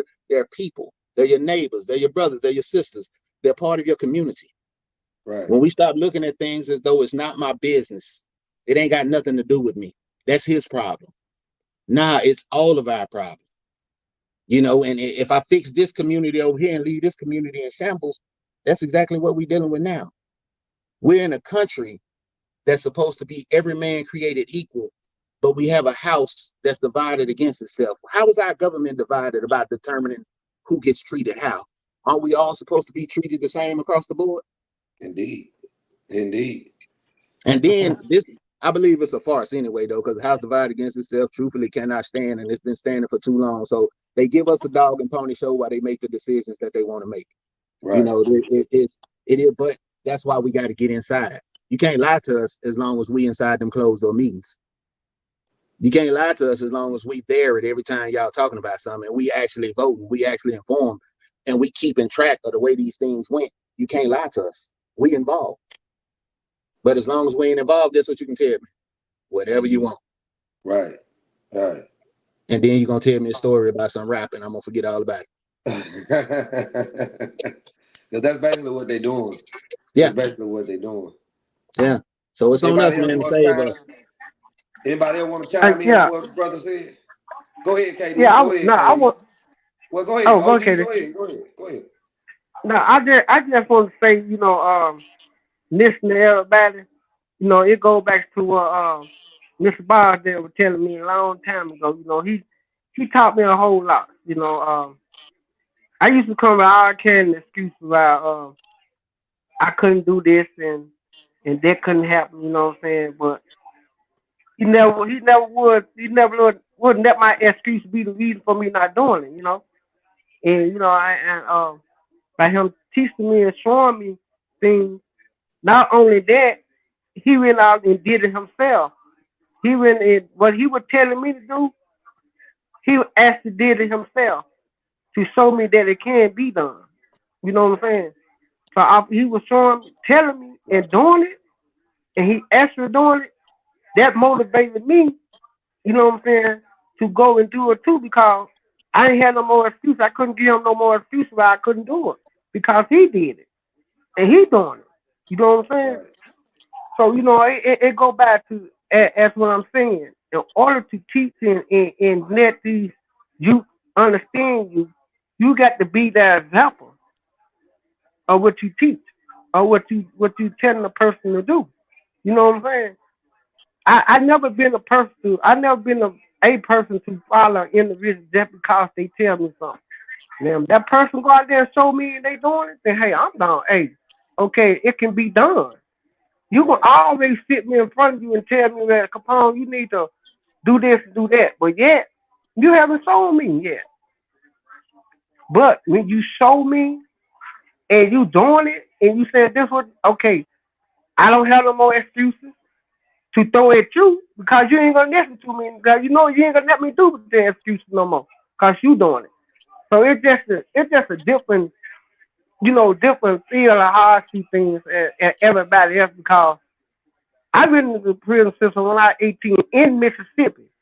You see what I'm saying? We in Mississippi and going through the prison at 17 years old and doing 20 years. I got out when I was in my mid 30s, out here in the streets, so I did more time in penitentiary than I have on the streets. So trying to understand a whole lot of things that's going on, I was kind of blinded, because I was so far into the streets. I lived my life in the penitentiary toward the street instead of living my life in the penitentiary as toward the word. You know what I'm saying? So it's a different field, but I understand what everybody was saying, and and I understand even with Mr. Benny Lee. You know what I'm saying? When he came up to what he are now, even to Mr. Barstow to what he came from to where he are now. They took pride in what they did from Strong to Ambassador Strong, Ambassador Carr. Everybody had a trial and tribulation that they went to, and yet they are doing it on a basis. You know what I'm saying? We don't show credit to the guys that we are doing out here in the streets. We only show credit to the guys that out here can give you money, can give you this materialistic stuff. That would be show all the credit too, but we don't show credit to the guys that actually out here trying to make a change in the streets. So I ain't gonna take a whole lot of time. I want everybody get a chance to speak, but I just had to say that right there. So that's man. Nah, you good, OG. You good. We wanted to. I think Mr. Barstow wanted to say something. We're gonna pass it to KD, and then we got two new people that just came into the show. We're gonna pass it to Mr. Barstow first. Then KD, we can jump to you, brother.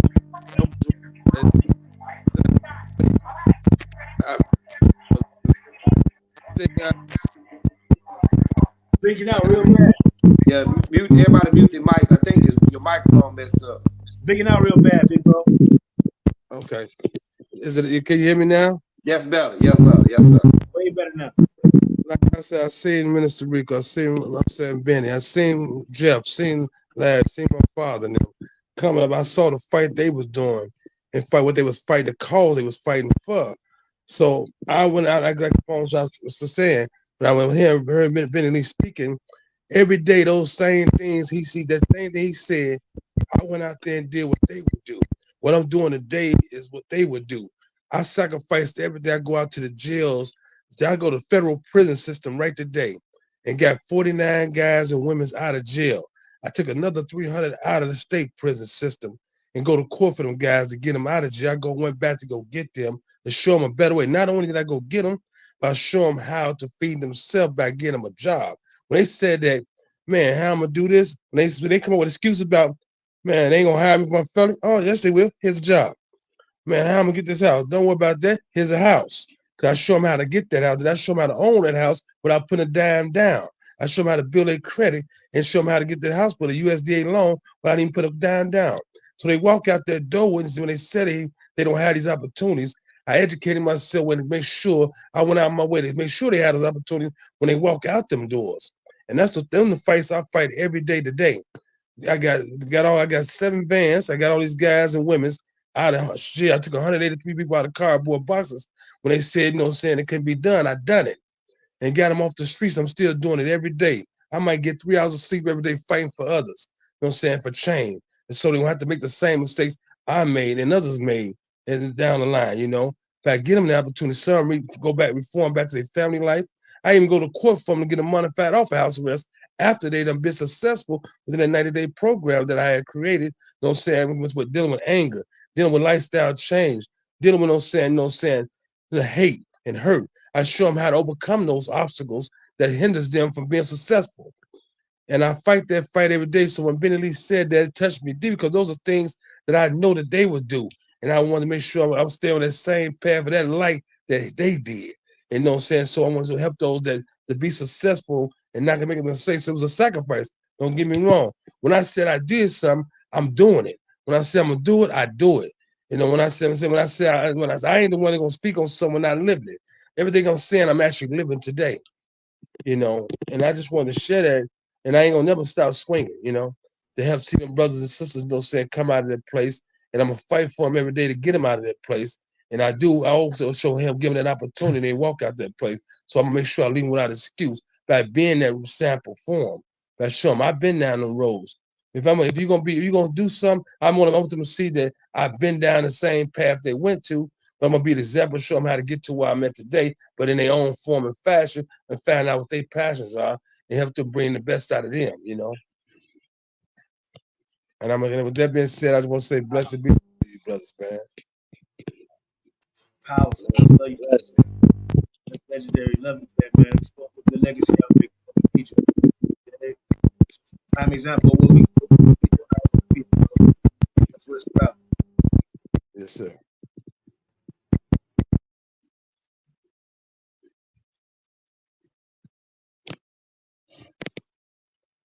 I want to get in that. Y'all hear me? Let me get that jump. I want to guess all our ass whoop and tell you the truth. We need our ass whoop, man. Because let me tell y'all something, man. I feel like, you know, man, we gotta talk about what we're gonna do for ourselves. Man. I feel like us, we don't fight for us. We'll talk about we waiting on these 4 years what the next asshole gonna do for us instead of what we gonna do for us, bro. What we gonna do to help our situations. When whoever get in the next office, next, what we gonna do as a people for us? Because neither one of them don't give a fuck about it. The system ain't built for us to win. So we got to figure out what we gonna do to help our situations, us as a people. How we gonna move? I feel like we've been selfish by even focusing on these two idiots or whoever they put in the office to do anything for us when we ain't doing it for ourselves. So I think we need to be focusing on how we can help ourselves as a people, man. We need to stand up, man. You know, I feel like we like to get fucked in the ass. We know they fucking us, but we don't want to fight them. We'll fight each other on the block, but we won't go fight the beast. You know, we need to be standing up against the beast, bro. Focusing on how we gonna fight this beast that's been destroying all our lives. Why is we still focusing on Donald Trump and Harris when we should be focusing on who we are as a people? What can we do for us? So if whoever get in office, we gotta take care of ourselves. We gotta take care of us. So how we gonna take care of us? We still focusing on these. We wait on one president. What can he do for us? They system already built for us not to win in the first place.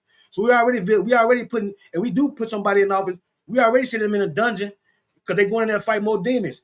So that's why it's very important for us, like, to stand up with our people who we do vote in office, bro.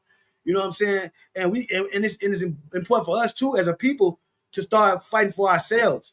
When somebody get in office, bro, and they're not doing right for us, like Fam said earlier, we can't have two people going to fight that fight for them when we all voted for them to get in that office and we ain't standing up for them. My thing is this: I'm tired of us saying every time we vote somebody in office and they don't do what we say, what we voted them in for, we always say, well, they wouldn't let them do it. They wouldn't let them do this. They wouldn't let. No, we didn't do what they said we was gonna do either. We didn't go stand up. We didn't stand up. We ain't standing up. We talking shit, but we ain't standing up. You see what I'm saying? We letting them, when we put people in office, we letting them turn our people against us and not be able to do nothing for us. And then we making excuses up for our peoples why they couldn't do it. That's some bullshit. We got to stop that, bro. We got to start fighting for our own rights, but we got to start standing up. The people need to stand up. How can the people come together and stand up for whoever they put in office, they still got to do what the hell we say they got to do. We won't. Whoever they put in office, whoever they put in office, they still supposed to serve the people, bro. They're supposed to serve us. So if we don't like what the hell they doing, we got to stop talking shit and let's go get their ass. And we go to war and get their ass. That's right. You see what I'm saying? That's what I'm saying. We talk too much shit where I come from. Yeah. And that's understood. And the fact of the matter is, you know, so we got some new guests coming in. I wanted to say, thanks to Benny Lee for coming in for what he said he had to go because he had an engagement he had to go to. So we gonna respect that. Slaw Boy, we totally get what you're saying. That in voting and people get in office, you know what I'm saying? And like you said, it's the corruption in that. We're not on the inside, so we don't know how deep the levels go of corruption. You know what I'm saying? And most of the time, when we see it in movies, they say it's the truth hidden in plain sight. It's truth in fiction. We see it in the movies. They put it in the movies. They put it in. That's the propaganda that they put in our faces that we pass off as, okay, that's just a movie. No, that's not just a movie. That actually goes on. I have seen movies where something that is going on now maybe happened 5-10 years ago. You know what I'm saying? So it's a plan in place. You know what I mean? There is such thing as plants. People are put in positions to push different agendas. We know that too. So, you know what I'm saying? In any case, we always have to be aware of, like Strong said, what we are voting for. Do your homework. Do your research. Read up on this person. Find out the pros and the cons of what this person per se is coming in to do for us. Like for me, it might be something else. For you, it might be something else. You know what I'm saying? But is it feeding everybody?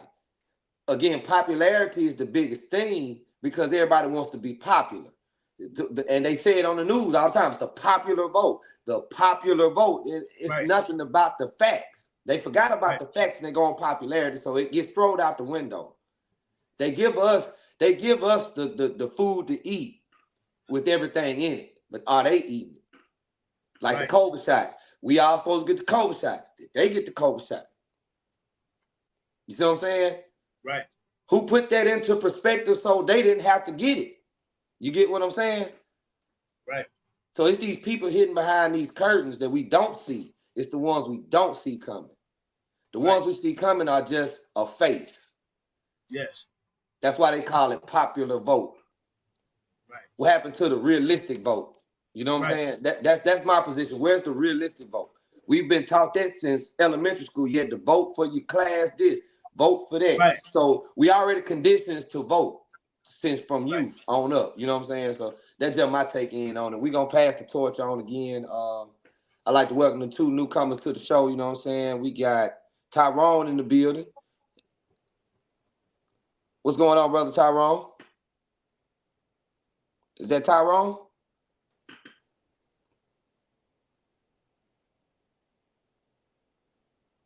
What's going on? Thanks for the welcome. What's going on? How's everybody doing? No problem. We just wanted to, you know what I'm saying, make sure you can hear and see. Yeah, I can hear you. All right, brother. Welcome to the show. You know what I'm saying? We wanted to, we talking about the growth and the movement of our communities in our own community. So, you know what I'm saying? We wanted to get some insight on you too. What's your position on the corruption and the destruction of the growth and movement in politics and just everyday life? You know what I'm saying? We're going to just say everyday life. We ain't going to just put it in politics in one form. Well, basically, I was just taking care of some work, and I saw a text from my brother Benny, and I just wanted to come in and hear everybody's take on the subject matter, because I didn't really have anything to expound on at this time. I just wanted to come in and listen, get observation, and gain some knowledge from the people that's here. Understood. Well, since you're here, you know what I'm saying, you can give us an insight on how you feel about the destruction and the corruption in politics and in the communities and everything that we're dealing with now, setting goals. You know, it's a lot of things to tell. We've covered a lot. So it's you know what I'm saying, we got a melting pot going on of ideas and things for the community to motivate, rejuvenate, generate, and try to push this message forward for the people. Well, actually, my take on politics is that, I don't really look for politicians to really impact me personally, because I've never gotten to a point where I've seen politicians do the things that need to be done for the communities that we live in. Right. You know, everything that they come into the community with is not to build up, it's to tear down. You know, they've actually killed off the structure of our people by doing things like closing schools, taking the resources out of our community, um, you know, putting our children through school with third grade education, you know, and then the kids graduate, not the kids, but the children, our children graduate out of high school uh, with sixth grade education. And after they graduate, there's no room, they can't go to college. And as a result of that, they have to go to the streets in order to help feed and provide for their family. And as a result of that, they wind up in jail, prison, and a lot of them die. Mhm. And that's what I see today. So until the politicians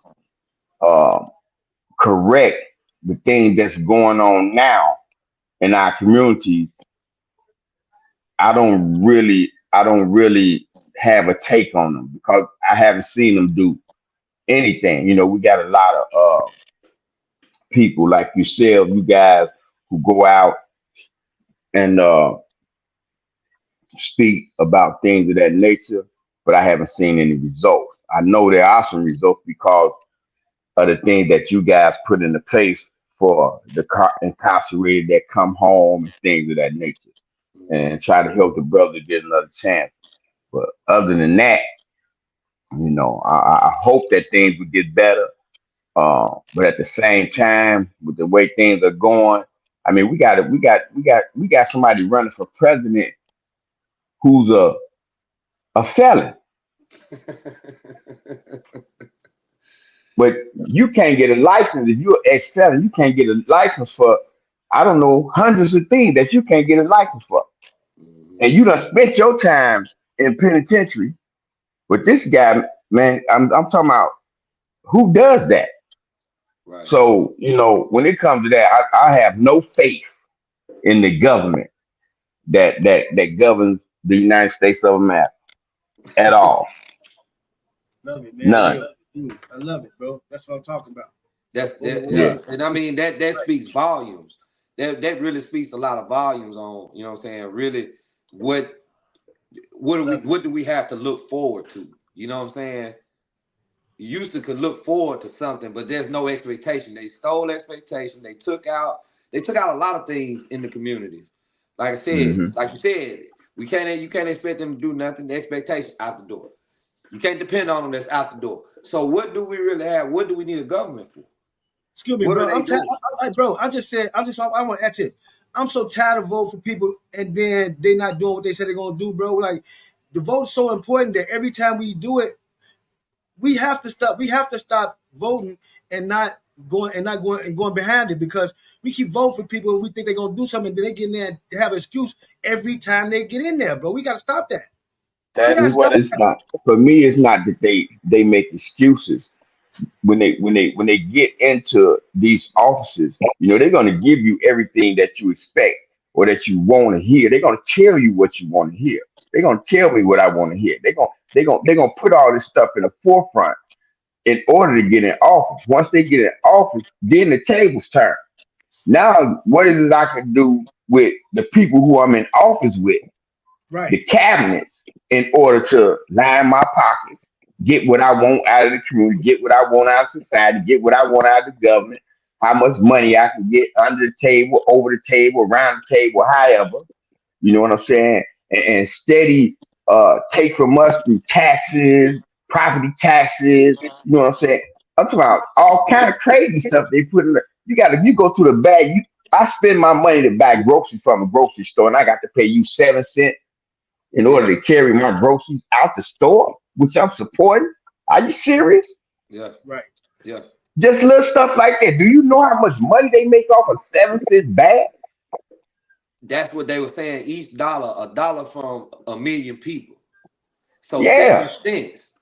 It may not sound like much to you or I mean, it is. Right. 7 cents does make a difference. Because it does make a difference. I think the tax here is 8% on the dollar. So you know what I'm saying? And in the counties, they don't really tax you. So how is it if the metro, the inner cities get taxed, but the surrounding areas don't? You know what I'm saying? That don't make sense to me either. So I get it. I get it. Because it's like, well, just understand, again, we're gonna understand the numbers when we talking about politics, man.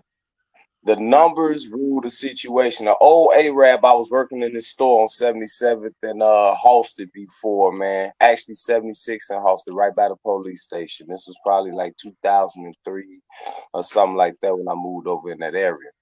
And I say, Sam, you know you kind of shiesty, man, for not letting dude go with the little penny or whatever it is like that. He say, hey, man, I'm gonna tell you something.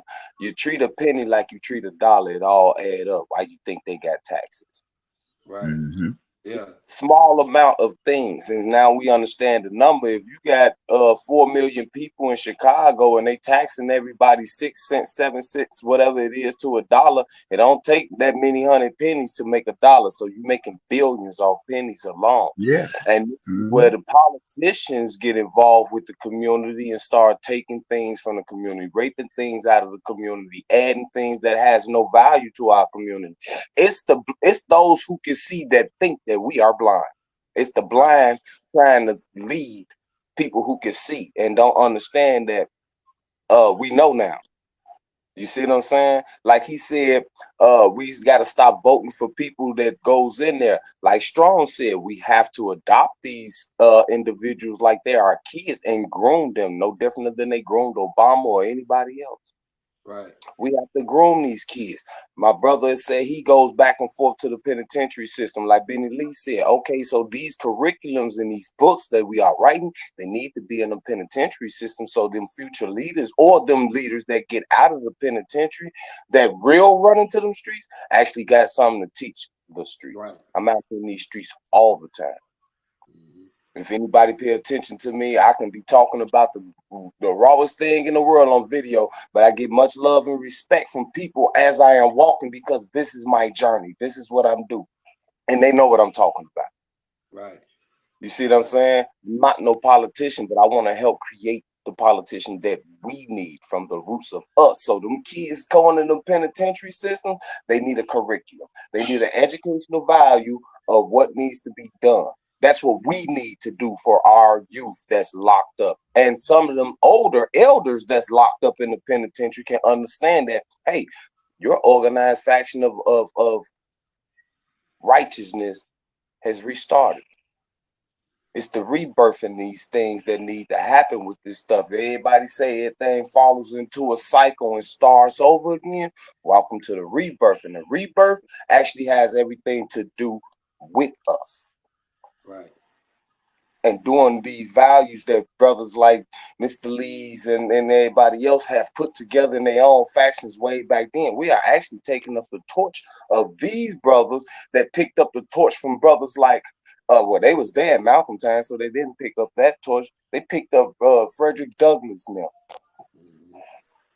They picked up that torch. Kingdom picked up that torch, and we picked up everything from there. So that's why I said the movement never stopped. It just keep moving.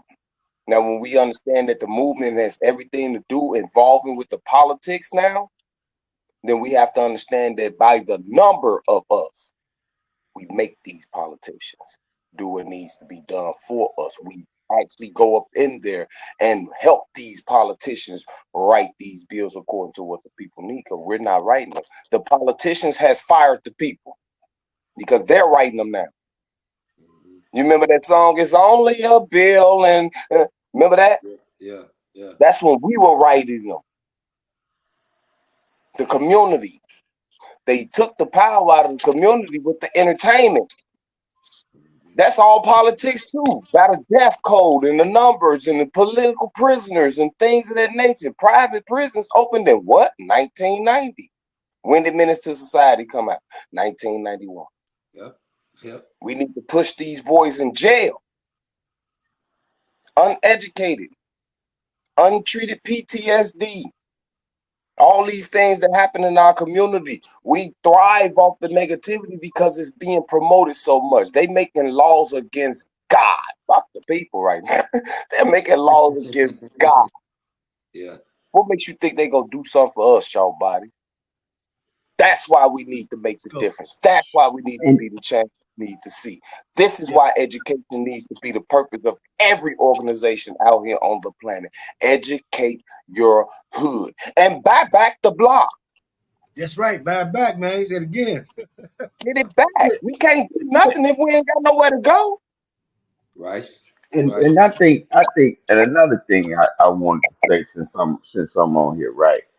You know, we got Yo, the you put your music mic on. industry. Your mic ain't on. Excuse me, brother. Big bro. My mic ain't on. No, Yeah, it's on. You good? Big bro D tried to speak. His mic wasn't on. Oh, David, go ahead. My bad, bro. What I was saying is, when you said something I've been speaking on for a long time to brothers. Well, with those vacant lots in our neighborhood, we all have a lot of vacant lots in our neighborhood, right? Buy that vacant lot. You can go right to that vacant lot and start growing your own crop right then and there. Yeah, maybe $1. See all the abandoned houses on your block. Go the same way the Mexicans do. Go in there and start fixing that abandoned house and pay the property taxes on it. They can't put you out. Yeah. And everybody in the whole community on that one block got together right now, and everybody put $20 in food stamps, whatever. You go, everybody. We create go door to door to. Now what we do is we have somebody on the block cooking. Instead of them on their taco stand, we have home cooked meals right on our block. We did it as a group, as a family. The whole block did it together, invested in each other. Those are the things I'm just showing you example of things. How can we get these done right now as we speak? We all invest in each other. Those little packs of Kool-Aid, they cost about $1. Get the kids out there, say be out there some ice cups right now. That's right. Come on. Doing every day on our same community that we should be doing ourselves in our community. Yeah. We construct capacity of our youth. You know what I'm saying? Change the ways of our situation by reading guiding that light in our community by buying back our community and taking back our community. You know what I'm saying? And then we're building back in our neighborhoods like we need to. Because those same abandoned houses, they doing it every day in our community. Something we should. My question, what are we waiting on? And why? When a mama's crying and baby dying, what are we waiting on? When the community's in uproar, what are we waiting on? Why are we sitting back and not doing those things? And those things are available to us every day in our life. And we see it and we know it. We just ain't act on it. But we talk about it. Right. So let's put actions in those words. Well, I guess what it is the factor of people saying that. I mean, all that's true. It's just the fact that I know that it's people out there that it's not my problem. You get what I'm saying? It's people that's messed up, but that's not my problem. It's a lot of those out there. You get what I'm saying? And it's a lot of us, but they just like Ambassador Carl said, we got to come outside. They got to see us outside. They can't see us outside if we in the house. You feel what I'm saying? We can buy back a lot of stuff. We can bring back a lot of things, but we have to desensitize people from that. It's not my problem. You know what I'm saying? If it's not me, I'm not gonna worry about it. If it ain't affecting me, then it's not my problem. That's the narrative that we trying to kill. That one faction right there is not my problem. I hate that. I can't stand that. Maybe hate is a strong word, but I cannot stand. But bro, what this I gotta understand is it's not their problem, but it's gonna be their problem. You and I know. You and I and everybody on this show know what's going on. Yeah. You know what I'm saying? But that's the big fight. We got to get through those individuals saying that's not my problem, because those are the ones that's gonna lack when the problem actually. You know what I'm saying? Mic ain't on. D, your mic ain't on. D, your mic ain't on. I said, look at your community. It's already their problem. Yeah. They walk do it already their problem. When the community's in uproar, things like that, it's already a problem. When that person down there, it's already their problem.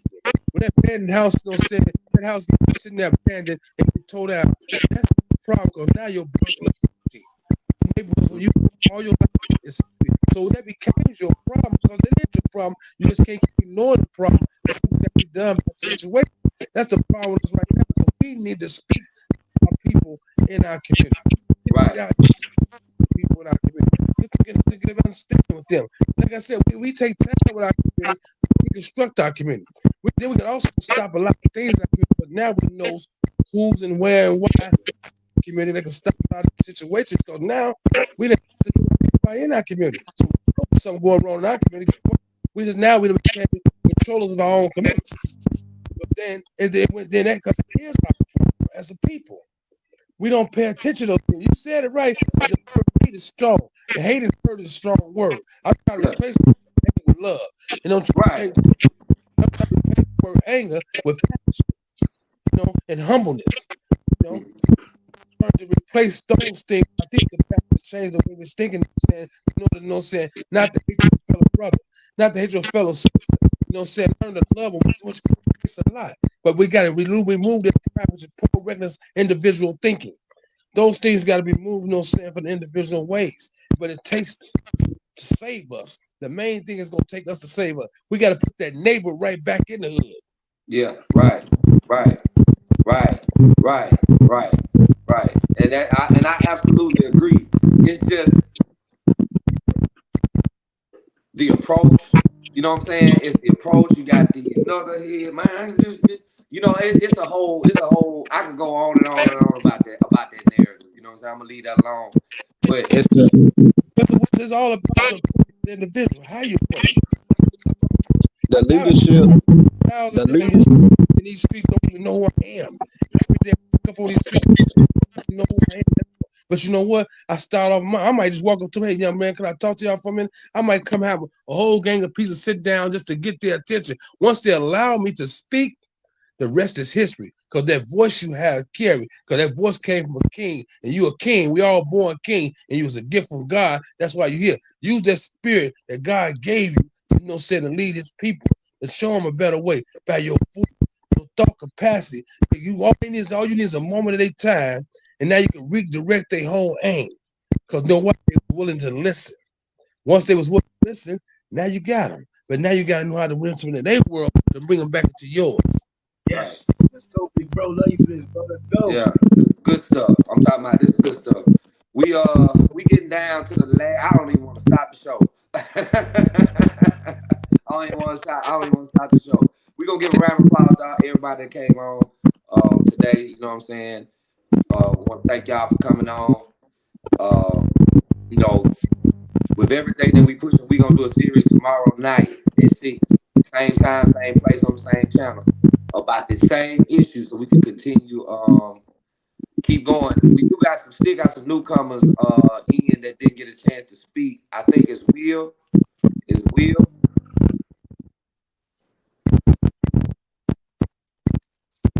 How you brothers doing? All right, how you doing, brother Will? Everybody mute their phones right quick so we can hear brother Will. Okay. Brother Will, we wanted to welcome to the show. You wanted to drop some insight on what we was talking about today. I know you caught the tail end of it. Yeah, I was invited. Had got an invite from my brother Benny. Okay. Very insightful. Listen to you, brother. Share your different perspectives. As far as what the politics concern, they would never be able to lead the people in a different direction until they learn how to serve the people. There you go. They have to understand what is your primary purpose from going for that position in the first place, to bring change for the people or just for yourself. Because a lot of times I've seen when I go to vote for someone, I'm hoping that they will do something different than the last one. And then some fail at that. But the biggest thing that gets me when I look at our people as our people, it's like the brother said, when you can take them abandoned houses and refurbish them and help provide homes for other people, right? I always say to brothers, I say, if you guys can get together and take over a house that somebody else owned and make it a dope house, why can you take over an abandoned house and make it somewhere that's a place of construction versus a place of destruction? Power, love it, big bro, love it. Let's go. Let's go. You know, what kind of messages that we send? I understand when brothers say, well, this may not work, you know, have every excuse for why it won't work. Because I always feel like you have to be the message that you preach. Right. Are you willing, when you hear messages like that, are you willing to allow God to put within your spirit a message that would actually take hold to that person? Because it really always, you start with one and you build from that. Change the narrative. Change, it starts in the thinking. You know, if a brother or sister loses hope, but they lose hope, you know, when they give up on God, right, and then give up on self, everything looks gloomy from that point on. So when I look at some of my brothers and sisters, when do you brothers and sisters want to start coming together in unity and support each other and lift each other, still always destroying each other? I get tired looking at the news and always seeing some type of murder happen, and then to be our faces. How often do you hear murders being broadcast on the news and it's a ghost face? You know what I mean by a ghost, right? Yeah, they show it and then they don't show it no more. You know what I'm saying? Wow. They show it one time, but this it get past you so fast your head will spin. Yeah, I mean, the way they flashed on the news, hey, this guy did this, such, and then all of a sudden, in other news, you know what I'm saying? But right. In our communities, they do repeat it. It's a repetitive thing on the news. If the murder of this, the shooting of that, you know what I'm saying? Yeah, I get what you're saying. I'm sorry, I didn't mean to cut y'all. Yeah. How often do you go through a whole new casualty, like when there's a murder that's committed by one of our brothers and sisters on each other?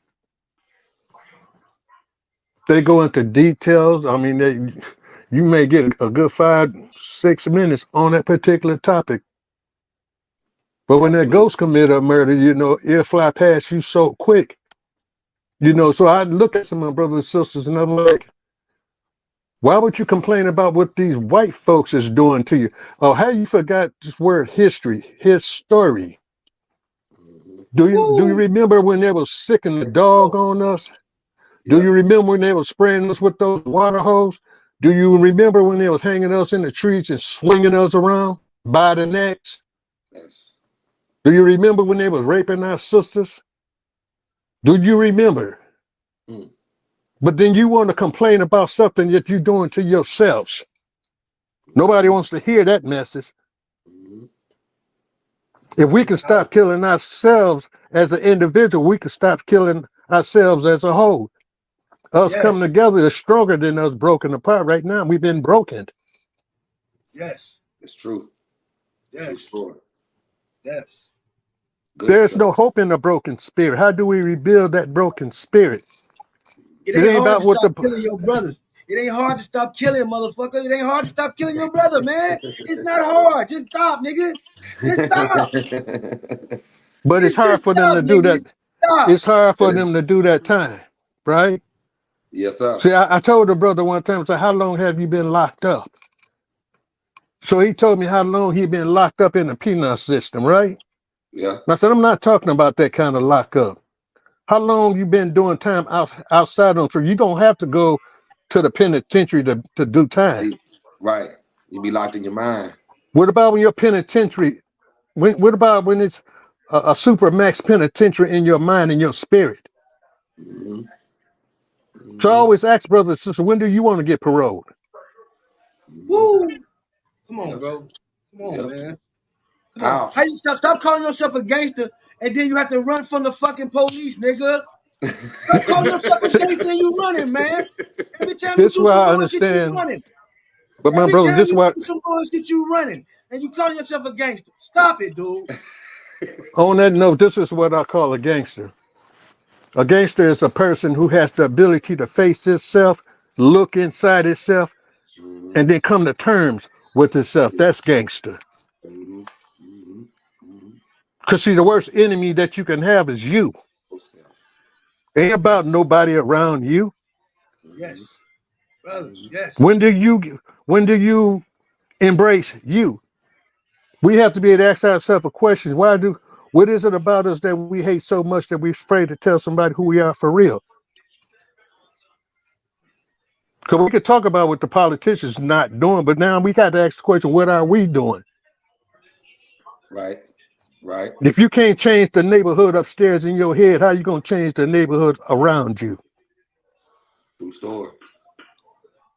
Dude, stop telling me you're a gangster and you can go to jail and listen to a motherfucker you don't like tell you when to piss eating shit. How about this is get out the prison of the mind. Yeah. And then you don't have to worry about hearing somebody lost talking about something that's lost. Because a brother that's found, a brother who comes to know self, it's not talking like that. And he can stand back and clap his hand with that brother talk those lost languages and say, you know what, you would be okay when your swelling come down. When you come to terms with reality. Yeah. As a black nation, we need to come together with our own reality. When do we stop enslaving each other with these thoughts? When can we get to the place where when we hear the news, right. It's about creating and enforcing, bro. When we hear the news that we can talk about what black people's doing good. Yep. See, because today, if we have to be truthful with each other, they don't have to sick the dog on us. We do it to ourselves. Yes. And they know that. And they know that. And they allowing that to happen. Okay, we did this. So we just gonna let them do themselves. You know what I'm saying? Yes. You build a system in the atmosphere where it creates that. Systematic justice. All of us don't have to do a lifetime sentence without the parole in our mind. We don't have to do that. Right. I want to say one thing too. A lot of the guys who put them pictures in their hand do these killings. First, my thing is this, man. Your life don't get better when you do the killing. Their life get worse and yours get worse. What you do is fuck up everything for yourself. Everything you thought you was a gangster was before you did that shit. Now you really ain't finna be a gangster because now you're running for the rest of your life. Everything is gone now. So you don't benefit off killing a nigga. That's what I'm saying. You lose situation. You do not benefit off of killing a nigga. You don't. You lose, fam. You're not finna win. That's what lost people. On the street, and now you're winning in life. Now what you're doing in life is running around the rest of your life. You just fucked your whole life up even worse. So you didn't win when you killed that nigga. That's what you got to understand what you did. You feel me? Now you running again. Come on, man. Stop calling yourself a gangster out here playing games with life, man. I often ask brothers who really believe on those type of things about calling themselves gangsters. You know, they have this thing called, I know you guys all drink cartons of milks, right? Yeah. On the side of that carton of milk, they have this picture of a missing person. Have you seen? So when you hear brothers talk like that, if you know that because of the grace of a merciful God help found you, you can hold up that card and say, "This a picture on the side. I need you to put your face on this card and say, have I seen me?" Yeah. Know thyself. It's time to go find. Right. When did you get lost? Right. I want to say we heard those things.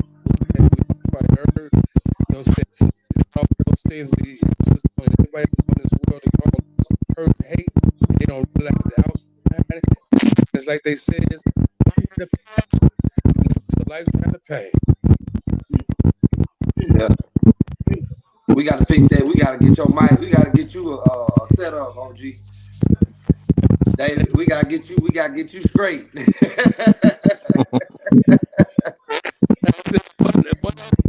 It's a lifetime of pain.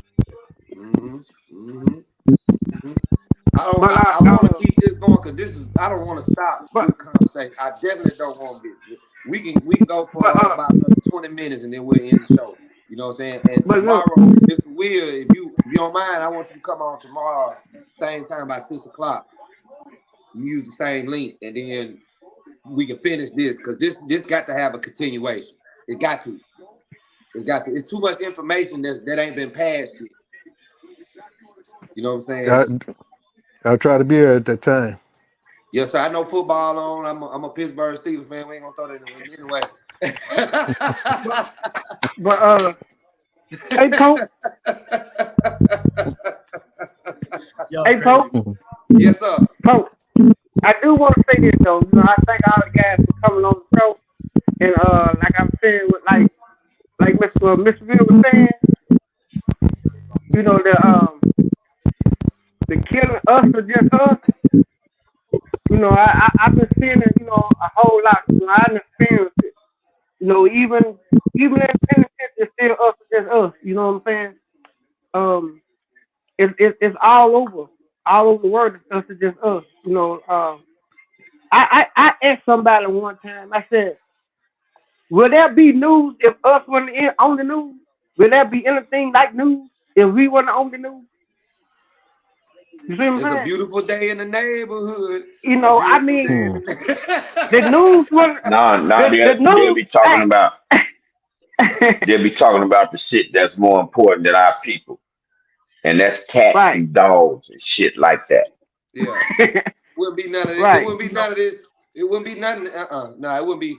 It'd be Mr. Rogers. What would news be like if we wasn't on the news? That's what I'm trying. You know, I be trying to analyze that sometimes. What would news be like if we wasn't on the news? You know, and they probably force them to talk about themselves. Then you can hide stuff. You can hide some things when you put other people out there. You know what I'm saying? You know, like our black people. They've been. It's not something new. They started finding faults in us. They was doing that when they first brought us across that ocean. Yes, the news is predicated on giving us a bad image. Right, you know what I'm saying? It's not like all of a sudden we started getting called these bad people. The question is, when do we stop calling ourselves bad people? Right. When we get the people in the higher upper places, like the media, like the radio stations. You know what I'm saying? We got it's supposedly our radio station, like WGCI. Everybody on WGCI look like us, but they'll say stop the violence and then play the next song is kill them up every time you see them, fuck them and their mama. Exactly. Yeah. So when you go with you a fucking hypocrite. Right. That's what I'm saying. It's about changing that narrative. Yeah, politicians. The narrative. If you don't change that narrative, if you don't change that state of mind, if you don't come out the penitentiary of the mind, right? You'll walk locked up, speak locked up, and you'll look locked up. Yeah, what Fox said, now he tell us on true that penitentiary of the mind. Your mind, you can be blocked in your mind and be walking around like ain't nothing going on. Yeah, that's why they feed. They feed our younger generation all that negativity. You know what I'm saying? Got our women out here half naked. They think getting a BBL is what it. You know what I'm saying? Dropping pills and all that kind of stuff. You know what I'm saying? And they promote this kind of stuff in the music. Yeah. Right. Yeah. This what infiltrates the mind of our younger people. And some of our mid-range, 30, still, I be seeing people 35, 40 years old walking around with their pants saying, what the fuck? I done seen people 50, 60 years old still ain't grown up. Imagine us as rappers back in the, back in the, I'm part of the hip hop world, and we rapping about saying, man, I used to smoke a rock on the block. I was smoking crack on the block when it was cool. Man, when the guys went to school, and we just glorifying crack. These guys glorify their drugs now, bro. Like the kids glorifying their drugs, doing all type of drugs, whatever drug they doing, they glorifying it. So they put the raps. They glorifying. Yeah. Killing. Yes. Yeah. Crazy. Answer this question for me. Now this behooves me. This behooves me. They got drill music, right? Where these little factions of gangs, sets, they making videos on YouTube about killing each other. I'm talking about basically telling on themselves what they done said, but they still out here. Yeah. Because they want to continue to keep them out there. Yeah, they want to keep. Yeah. They want to keep that mentality. Why would you want to take somebody? Why would you want to take somebody off the street, right? That's doing a good job for you. Know how you see a good slave? Yeah. Yeah. Wow. Yeah. Y'all ever watch the Django? Yeah. Yeah. When Samuel Jackson played that good slave? Yeah. Yeah. Yeah. So why Like would Malcolm you stop said, a we good seek slave from doing what you want them to do?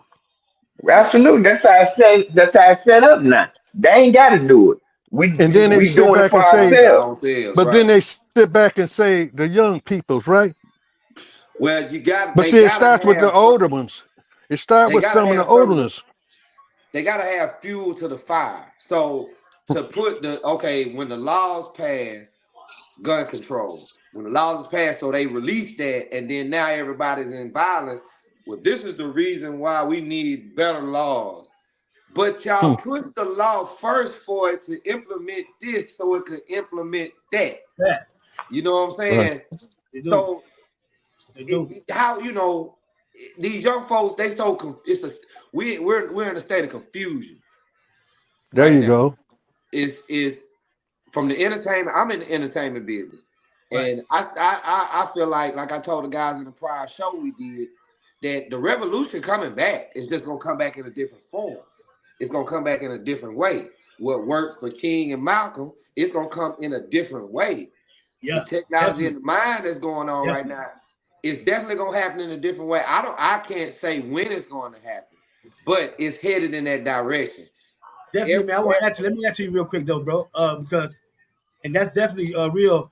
You know, just like when they started the Black Panther, there was some young guys there was young guys in college. So it's going on right now today. You got the young guys that's in college in these positions now that's a lot more aware now. So they're gonna be way stronger. They're more informed. You know what's gonna happen. So they way stronger now, and they're aware of what happened to the Black Panther Party and what happened to the people who's really trying to do something for us. So by them being aware, they're aware now. They're aware more stronger.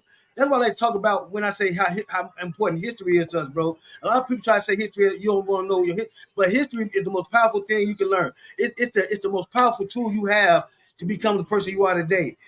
History will teach you something more than school will. Because your history is your surroundings. Your history is your people around you. Your history is everything that you can be. You know what I mean? So it's important to know of your history so you can know who you are today, to build who you are today, to be who you are today. That's why they call the word history. When you look at that word history, story. Right. So the question is, what his story? So what's your story? His story, yeah. What's your story? Until you can tap into your story, then you void yourself to learn your own history. Yes, brother. Yes, in that order. We're gonna continue this tomorrow. We're gonna be back on the show. I got it. If you can make it, you can make it. If not, you know what I'm saying, we'll still be here. You know what I'm saying? We'll be here the same 2 hours that we was on, because this conversation has to continue. So, Slaw Boy, I know you can be here tomorrow. What you say, Tyrone? Yeah, I said I'll chime in tomorrow. Okay, that's cool. That's cool. Mr. Will, you chime in? Yeah, I'm gonna try to do my. Yeah, I should be able to chime in about 6. Okay, I want to thank y'all brothers for coming on. This is good stuff. I want to continue this, because this right here, we can share these videos podcasts that we're doing will be reshared on the internet, so we can further push the message out. So a lot of people gonna see this. You gotta get that information before we can send a link to the show. I'm gonna reuse the same studio, so it'll be the same link. Okay, okay. Yeah, I got it set to where it's the same link. Okay. Love and respect, brother. Take care. Love and respect. Take care, Tyrone. Yes, sir. Yes, sir. Y'all do the same. Have a good night. You too, sir. You too. Be blessed. Be blessed. We want to thank everybody for coming on the show. You know what I'm saying? This was a great show. We're going to be here right here tomorrow, 6 p.m. We're going to be here talking the same talk. Good stuff tonight. I want to thank all my guests for coming on the show. You know what I'm saying? Big round of applause for them. Big ups to them. You know what I'm saying? Hey, it's been a real show tonight, but we're going to continue this thing tomorrow. Y'all keep it locked. The Solution Radio, we live on the radio, live on the podcast, worldwide radio. We out here. Keep it locked. Solution Radio, ADE, LRE, EFE, and the family. You know how we get down. Let's go. This your boy T-Poe. This the new Solution Radio podcast show. And if it ain't AGE, LRE, EFE, and the family, I'ma keep saying it till I get tired. Overstand, leg up.